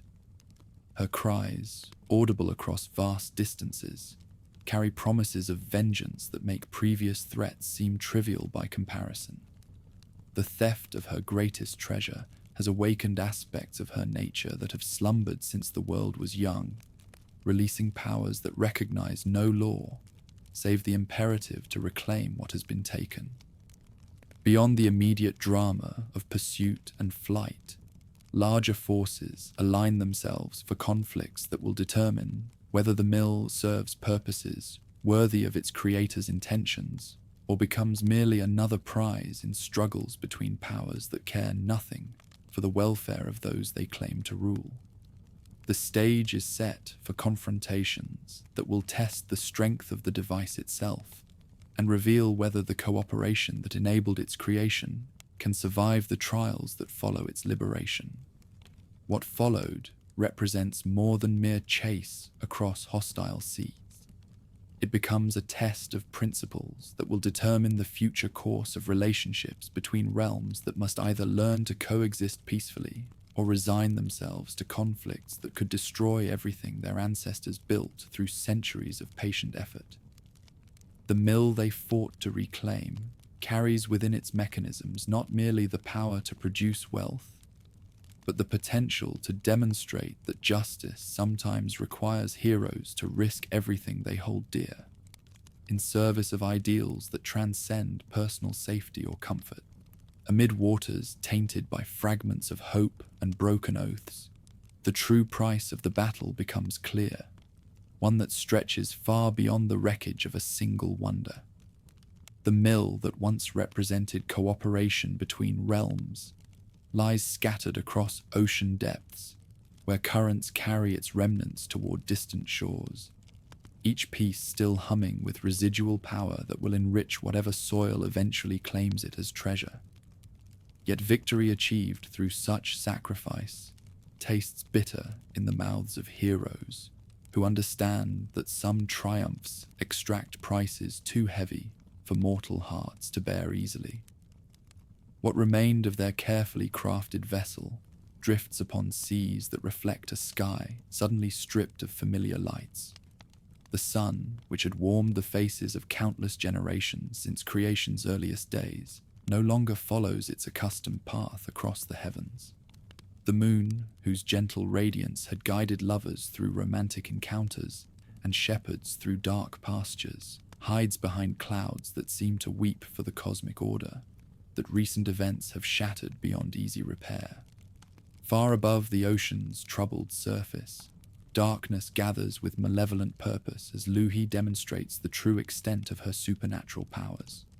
Her rage, no longer focused merely on recovering stolen property, has expanded to encompass vengeance against the very forces that allow life to flourish in realms beyond her direct control. The Northern Mistress has learned that if she cannot possess the source of endless prosperity, then no one will enjoy the basic blessings that make existence bearable. The shattered fragments of their great prize continue to sing as they sink through liquid depths that have never before received gifts of such surpassing magical potency. Each piece carries within its crystalline structure memories of the cooperation that brought it into being, and echoes of the purposes it was meant to serve. Where these remnants finally come to rest, the ocean floor itself begins to bloom with abundance that will eventually surface as unprecedented harvests in distant lands, whose inhabitants will never know the source of their sudden good fortune. Still echoing across vast distances, the sounds of cosmic disruption announce to all who have ears to hear that fundamental changes have torn through the fabric of existence itself. Birds fall silent in forests that have never known such profound darkness, while animals gather in nervous groups that speak of instinctive recognition that the natural order has suffered damage that may prove irreparable. Even the winds seem uncertain of their proper directions, circling aimlessly like lost children seeking guidance that no longer exists. However, the three heroes who float upon wreckage that represents both their greatest triumph and their most devastating defeat refuse to surrender to despair that would be entirely justified by their circumstances. Wainamoinen, whose voice has shaped reality since the world's birth, understands that creation's work never truly ends, but merely transforms into new challenges that require fresh applications of ancient wisdom. The darkness that surrounds them represents not conclusion, but opportunity for demonstrating that mortal determination can overcome even supernatural malevolence. Across the vast distances that separate their current position from the familiar shores of home, word spreads of the catastrophe that has befallen the cosmic order. Farmers wake to find their fields shrouded in perpetual twilight that makes it impossible to distinguish morning from evening or summer from winter. Fishermen cast nets into seas that no longer sparkle with reflected sunlight, while hunters track prey through forests where shadows have become so deep that familiar paths disappear into mazes of confusion and uncertainty. Before succumbing to the temptation to blame themselves for consequences that extend far beyond anything they could have foreseen, the heroes recognize that their struggle has entered a new phase that will require different strategies and perhaps even greater sacrifices than those already made. The battle they thought they had won through clever theft and narrow escape has revealed itself as merely the opening movement in a conflict that threatens the survival of everything they hold dear. During the long hours that follow their realization of how completely the Northern Mistress has retaliated for their success, each hero confronts private doubts about whether their actions have served justice or merely satisfied pride that refused to accept the loss of their creation to unworthy hands. The darkness that now blankets the world stands as testimony to the terrible truth that even righteous intentions can produce results that exceed the worst fears of those who act upon them. Through conversations that blend confession with planning, they arrive at understanding that redemption for their role in current catastrophes must be sought through actions rather than words, through creation rather than destruction. The eternal singer, whose music helped shape the cosmos from primordial chaos, begins to contemplate melodies that might restore what supernatural vengeance has stolen from innocent populations who played no part in the conflicts between heroes and the Northern Realm. After careful consideration of alternatives that range from direct assault to elaborate negotiations, they conclude that their best hope lies in demonstrating that creative power, guided by wisdom, can overcome even the most devastating expressions of supernatural fury. If Luhi has stolen light from the heavens, then they must forge new sources of illumination that will prove immune to her influence, while providing the guidance that mortal creatures require to navigate existence successfully. This process begins with songs that call upon forces even older than the Northern Mistress herself, powers that remember the world's birth and understand the fundamental principles underlying cosmic order. The eternal singer's voice rises across waters that have grown still as death, carrying melodies that penetrate darkness with authority that predates any conflict between individual realms or personalities. When morning should arrive, but fails to bring its accustomed brightness, the first notes of creation ring out across a world that waits in desperate silence for signs that hope has not been permanently extinguished. These sounds, while familiar to those who remember the ancient stories, carry new harmonies that speak of lessons learned through suffering and wisdom earned through accepting responsibility for consequences that extend far beyond original intentions. Among the techniques that prove most effective in this unprecedented crisis, the heroes discover that cooperation remains their greatest strength, even when circumstances seem designed to tear apart the bonds that unite them. Each contributes skills that complement rather than compete with those of his companions, while their shared determination multiplies the effectiveness of individual efforts beyond anything they could achieve through isolated action. Deep within the forge of his imagination, Ilmarinen begins to design celestial lights that will surpass even the originals in their capacity to warm hearts and illuminate paths that lead toward hope rather than despair. These new luminaries will incorporate lessons learned from their recent trials, embodying resilience that makes them immune to theft, while maintaining the beauty that makes existence worthwhile for those who depend upon their guidance. Yet even as plans take shape for addressing the most immediate consequences of their conflict with the Northern Realm, larger questions arise about the fundamental nature of heroism and the responsibilities that accompany power sufficient to reshape the world according to personal vision. The mill they created and subsequently liberated was meant to serve all people equally, yet its very existence generated conflicts that have caused suffering far exceeding any benefits it might have provided. Beyond the technical challenges involved in forging new celestial bodies capable of replacing those stolen through supernatural vengeance, the heroes must grapple with philosophical problems that have no easy solutions.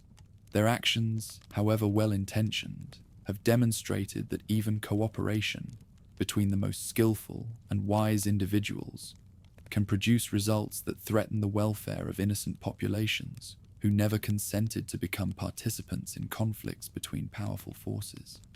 This recognition leads them toward understanding that true heroism requires not merely the courage to act according to personal convictions, but the wisdom to accept limitations that prevent individual will from overriding the needs of larger communities. The songs that will restore light to the world must incorporate acknowledgement of mistakes made, as well as hopes for future improvement, creating harmonies that admit fallibility while maintaining determination to serve purposes greater than personal glory. When darkness reaches its deepest point and despair threatens to overwhelm even the strongest spirits, breakthrough comes not through force or cleverness, but through surrender to principles that have guided existence since creation's earliest moments. The eternal singer's voice, joined by those of his companions, creates music that transcends individual personalities, to become expression of universal longing for light, warmth, and the simple beauty that makes life worth living despite its inevitable sufferings. Among the wonders that emerge from this collaboration between mortal determination and cosmic forces sympathetic to sincere repentance, new lights begin to appear in skies that had seemed permanently shrouded in darkness. These luminaries, while different in detail from their predecessors, provide the essential services that enable crops to grow, lovers to meet, and children to play in safety, rather than cowering in shadows that seem to promise only danger and confusion. Still glowing with energies that speak of recent birth, rather than ancient establishment, these replacement celestial bodies demonstrate that creation's work continues despite temporary setbacks, and that wisdom learned through failure often proves more valuable than easy successes. The sun that now rises in the east carries within its radiance acknowledgement of costs paid for current blessings, while the moon that illuminates night skies bears marks that remind observers of the vigilance required to maintain cosmic order against forces that would reduce everything to chaos. However, the restoration of light to the world represents only partial solution to problems that extend far beyond mere absence of illumination. The mill whose fragments now enrich ocean floors was meant to demonstrate that cooperation between different peoples could produce benefits exceeding anything achievable through conquest or competition. Its destruction has eliminated not merely a source of wealth, but a symbol of possibility that inspired hope in populations that rarely experienced reasons for optimism. Across the lands that had begun to prosper through exchanges made possible by the device's productivity, economic systems collapse as traders abandon routes that no longer connect sources of abundance with markets hungry for goods that can no longer be produced in sufficient quantities.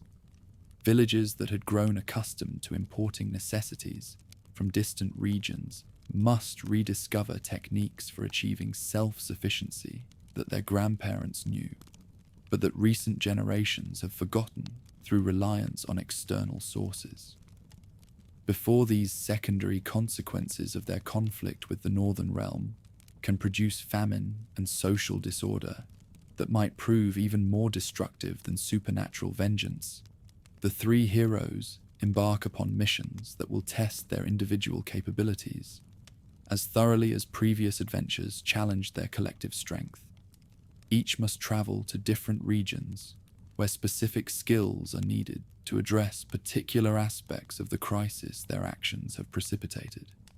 During these separate journeys, they discover that redemption for past mistakes requires not merely acknowledgement of errors, but active engagement in tasks that serve others, rather than satisfying personal ambitions. The eternal singer's voice, which once shaped continents and called forth forests, now turns to humbler work of teaching songs that enable communities to coordinate efforts more effectively. His melodies provide frameworks for cooperation that replace the material abundance the mill once supplied with social cohesion that proves equally valuable for ensuring survival and prosperity. Through workshops established in villages that have never before hosted visitors of such distinguished reputation, Ilmarinen shares techniques that enable local craftsmen to achieve results that approach the quality of products that once flowed from supernatural sources. His knowledge, accumulated through centuries of patient experimentation, becomes curriculum for schools that transform ordinary workers into artists capable of creating beauty that enriches life, even when material resources remain limited. After years of adventures that emphasized individual prowess and personal glory, Lemminkainen discovers satisfaction in activities that contribute to collective welfare, without providing opportunities for spectacular displays of supernatural ability. His energy, previously channeled into quests that served primarily to test his own capabilities, finds new outlets in projects that improve conditions for entire populations, while teaching him lessons about the relationship between true strength and service to others. Yet even as these individual efforts begin to heal some of the damage caused by recent conflicts, larger patterns emerge that suggest the world has entered a new phase of development that will require different approaches to problems that previous generations solved through reliance on magical solutions. The devices and techniques that served their ancestors well prove inadequate for addressing challenges that arise when supernatural forces withdraw from active participation in mortal affairs. Beyond the immediate tasks of restoration and reconstruction, the heroes begin to perceive their role in preparing younger generations for responsibilities that will fall upon them when current leaders can no longer provide guidance and protection. The songs they compose during this period incorporate not merely instructions for practical tasks, but wisdom about facing adversity with courage, accepting limitation with grace, and finding meaning in service to purposes greater than individual ambition. This transition from active adventure to contemplative teaching marks the beginning of transformation that will eventually lead them toward their final destiny as figures who bridge the gap between mythic past and uncertain future. Their stories, preserved in verses that survive long after their physical presence has departed, become sources of inspiration for generations that must create their own legends, through deeds that demonstrate the eternal relevance of values they embodied through their struggles and sacrifices. When twilight approaches that speaks not of temporary darkness, but of permanent change in the cosmic order that has governed existence since creation's dawn, the three heroes prepare for farewells that will separate them not merely in space, but in the very nature of their being. Their work in the world of physical action nears completion, yet their influence will continue through the echoes their voices leave in hearts that remember their songs and minds that cherish their example. Among the preparations for departure that occupies their final days together, each hero creates legacy that will preserve his essential contribution to the great work of maintaining cosmic order against forces that would reduce everything to chaos. These gifts to future generations incorporate not merely knowledge and techniques, but qualities of character that enable ordinary individuals to accomplish extraordinary deeds when circumstances demand heroic responses to seemingly impossible challenges. What followed represents not ending, but transformation, not defeat, but graduation, to different forms of service that transcend the limitations of mortal existence while maintaining connection to the world they help shape through their adventures. The songs they leave behind carry power to inspire, comfort, and guide, long after their voices have merged with the eternal music that flows through all creation, like blood through the veins of some vast, benevolent being, whose heartbeat provides rhythm for the cosmic dance that never ends. While others sit by firelight, trading stories to keep old heroics alive, three travelers stand on the threshold of journeys that cross into the unseen, where myths take shape and deeper truths lie hidden. The time has come for farewells that mark not merely the end of shared adventures, but the transition from mythic age to historical period, from era of direct divine intervention to time when humanity must find its own path through challenges that await no external salvation. What began as individual quests for glory and companionship has evolved through trials and triumphs into something far greater than any of them originally envisioned. Their brotherhood, forged in the fires of impossible challenges and tempered by shared understanding of both victory and defeat, stands as testament to the truth that cooperation can achieve results that surpass the wildest dreams of those who attempt great deeds in isolation. Yet even the strongest bonds must sometimes yield to destiny's call toward different forms of service. Far beyond the familiar landscapes where their adventures unfolded, changes gather that herald transformation of the cosmic order itself. The age of heroes who could reshape reality through songs and forge miracles through skillful craftsmanship draws toward its close, yielding to an epoch when ordinary humans must discover within themselves the strength and wisdom that previous generations found through communion with supernatural forces. The ancient singer, whose voice helped shape the world from primordial chaos, feels within his ageless bones the approach of transition that will require him to set aside active involvement in mortal affairs. Wainamoinen understands that his continued presence would prevent younger generations from developing the independence and self-reliance they will need to navigate challenges that await them in times to come. His departure becomes gift as much as loss, creating space for human potential to flourish without dependence on external sources of power, still resonating through chambers where he contemplates the nature of endings and beginnings. Melodies emerge that will become his final compositions for earthly audiences. These songs incorporate everything he has learned through countless centuries of observation and participation in the great work of maintaining cosmic order against forces that would reduce all existence to chaos. Each note carries within it wisdom earned through suffering, hope tempered by experience, and love that encompasses not merely individual companions, but all living beings who struggle to find meaning in circumstances beyond their control. However, the decision to depart does not come easily to one whose entire existence has been devoted to serving purposes that transcend personal comfort or satisfaction. The world he helped create remains fragile, threatened by forces both external and internal that could undo everything accomplished through generations of patient effort.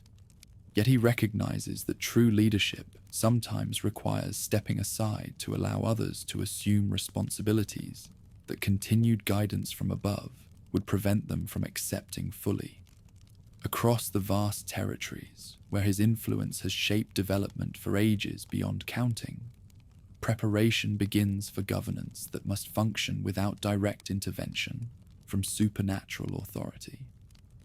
Communities that have grown accustomed to receiving guidance through songs that carry divine wisdom must learn to find answers within their own collective intelligence and accumulated experience. The transition will prove difficult, yet it represents necessary step toward maturity that all civilizations must eventually achieve. Before his final departure, the eternal singer creates monuments that will preserve essential knowledge for generations that must navigate existence without access to the oral traditions that have transmitted wisdom through personal contact between teacher and student. These repositories take forms that blend practical instruction with artistic beauty, ensuring that future seekers will find both information and inspiration in sources that survive long after their creator's voice has merged with the eternal music that flows through all creation. During the construction of these lasting gifts to posterity, each element receives attention that reflects understanding of how knowledge must be preserved when direct transmission becomes impossible. Stone carvings that record fundamental principles resist weathering that would destroy less durable materials, while hidden chambers protect scrolls whose contents provide detailed guidance for addressing challenges that arise with predictable regularity throughout the cycles of human development.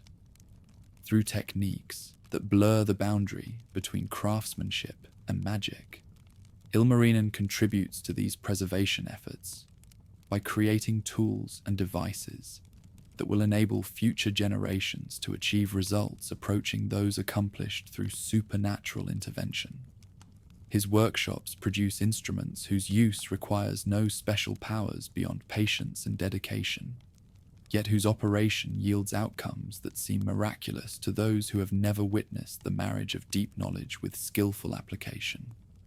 After years devoted to preparation for a world that must function without their active participation, the divine smith reaches understanding that his greatest contribution lies not in creating more wonders, but in ensuring that ordinary craftsmen can achieve excellence through techniques that depend upon human skill rather than supernatural assistance.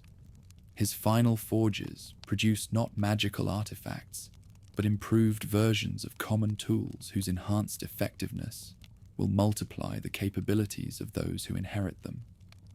This process of transition reveals itself as form of resurrection that transforms endings into beginnings, departures into arrivals at new levels of understanding and capability.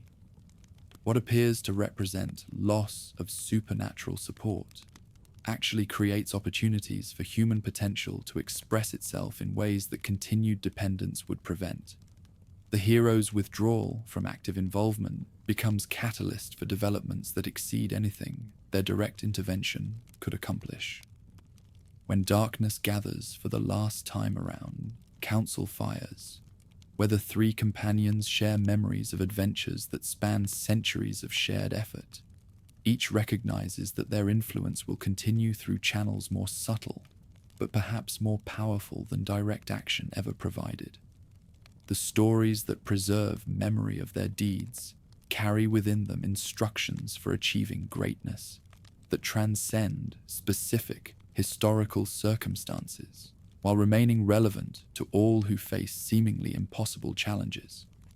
Among the legacies they leave behind, none proves more valuable than the example of cooperation that enabled them to achieve results that would have been impossible for any individual working alone. Their brotherhood demonstrates that differences in personality, approach, and area of expertise become sources of strength rather than division when united by shared commitment to purposes greater than personal advancement or recognition. Deep within the consciousness of communities they have served, patterns established through their influence continue to operate long after their physical presence has departed. Songs that teach cooperation echo in the voices of children who have never heard the original melodies, while techniques developed through their innovations appear in workshops whose operators learn them through chains of transmission that stretch back to sources they cannot identify, but somehow trust implicitly.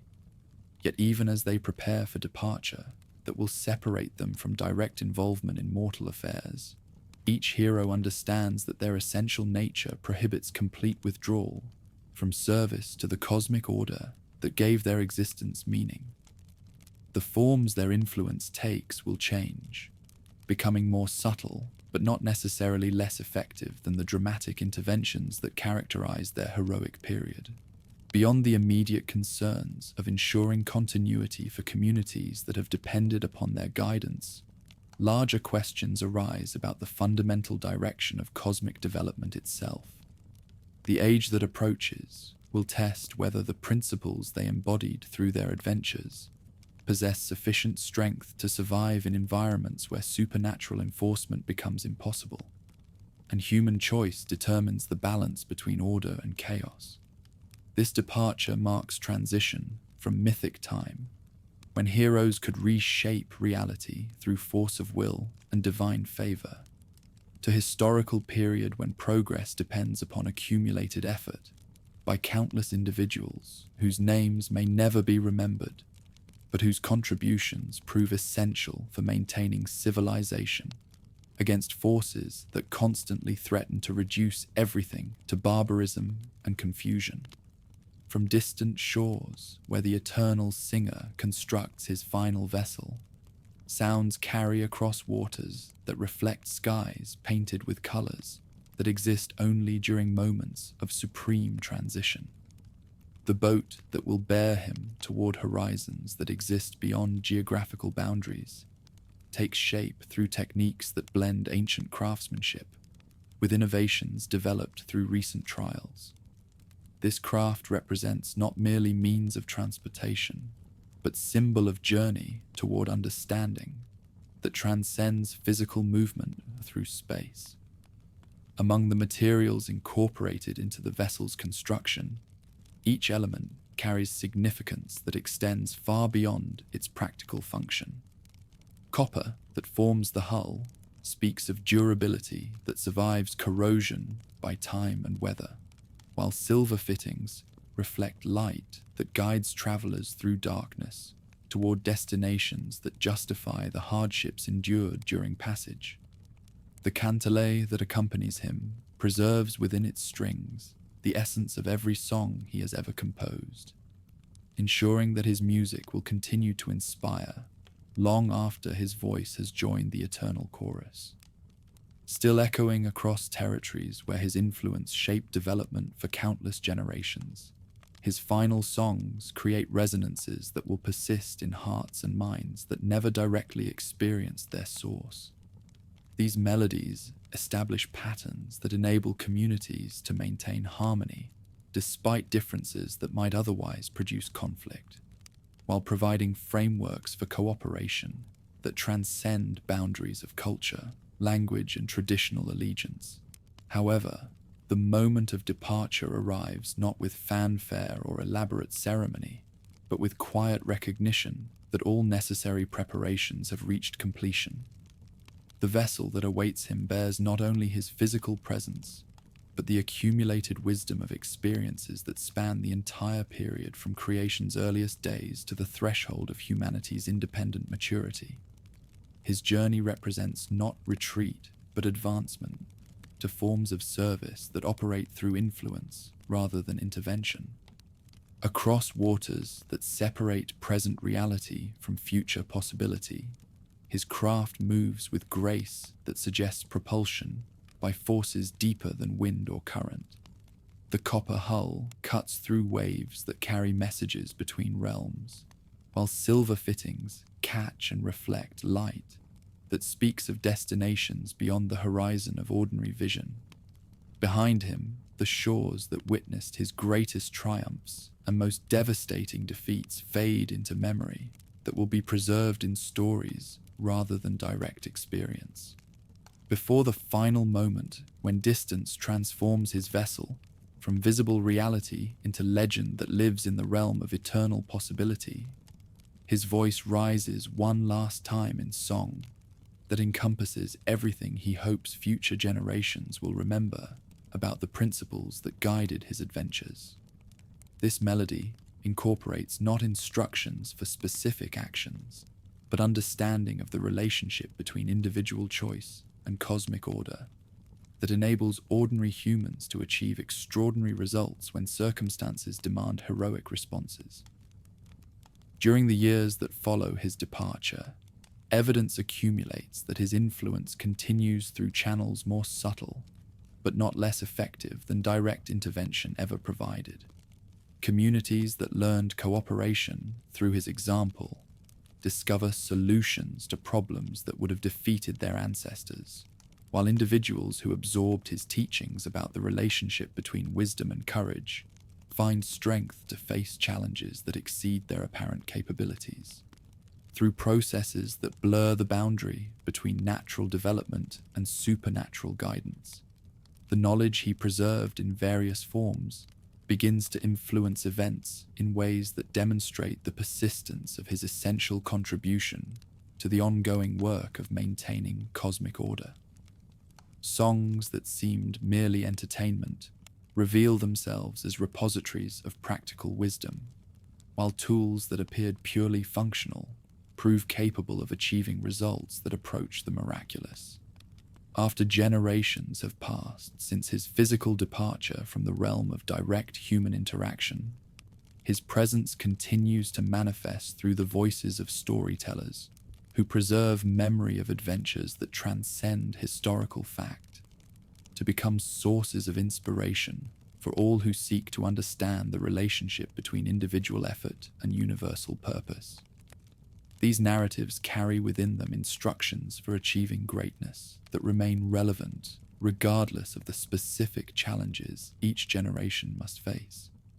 Yet even as his legend grows through retelling that adds new dimensions to basic historical facts, the essential truths he embodied through his adventures remain constant across all variations of detail and interpretation. His example demonstrates that wisdom guided by compassion can overcome seemingly impossible obstacles, while cooperation based on mutual respect achieves results that surpass anything individual effort could accomplish alone. Beyond the immediate impact of stories that preserve memory of specific deeds, his influence operates through patterns established in the fundamental structure of reality itself. The cosmic order he helped maintain continues to provide frameworks within which human development can proceed toward destinations that fulfill the potential embedded in consciousness since creation's earliest moments. His departure marks not ending, but graduation to forms of service that transcend the limitations of physical presence, while maintaining essential connection to the work of ensuring that existence continues to move toward greater rather than lesser expressions of truth, beauty, and goodness. When silence finally claims the last echoes of his voice from shores where mortals gather to share stories that connect present experience with eternal wisdom, that quiet becomes not absence, but presence transformed into forms that speak more directly to hearts and minds, prepared to receive guidance through recognition rather than instruction. The world he leaves behind bears within it everything necessary for continued development toward destinations that justify all the struggles and sacrifices required for their achievement. Among the countless individuals whose lives he touched through direct contact or influence, transmitted through intervening generations, each carries within them sparks of the fire that animated his greatest achievements. These fragments of inspiration, when combined through cooperative effort, guided by wisdom, he helped establish, prove capable of generating light sufficient to illuminate paths toward futures that honor both his legacy and the independent potential of humanity itself. What followed represents not conclusion, but transformation of the relationship between divine wisdom and human aspiration, from dependence to partnership, from instruction to collaboration, in the great work of ensuring that existence continues to evolve toward greater expressions of everything that makes life worth living, despite its inevitable challenges and sorrows. His story ends not with departure, but with integration into the eternal narrative that encompasses all stories, while transcending the limitations that define individual adventures, within the larger cosmic drama that never reaches final conclusion. but continues to unfold through the choices and actions of all who inherit the responsibility for shaping reality according to principles that honor both truth and love.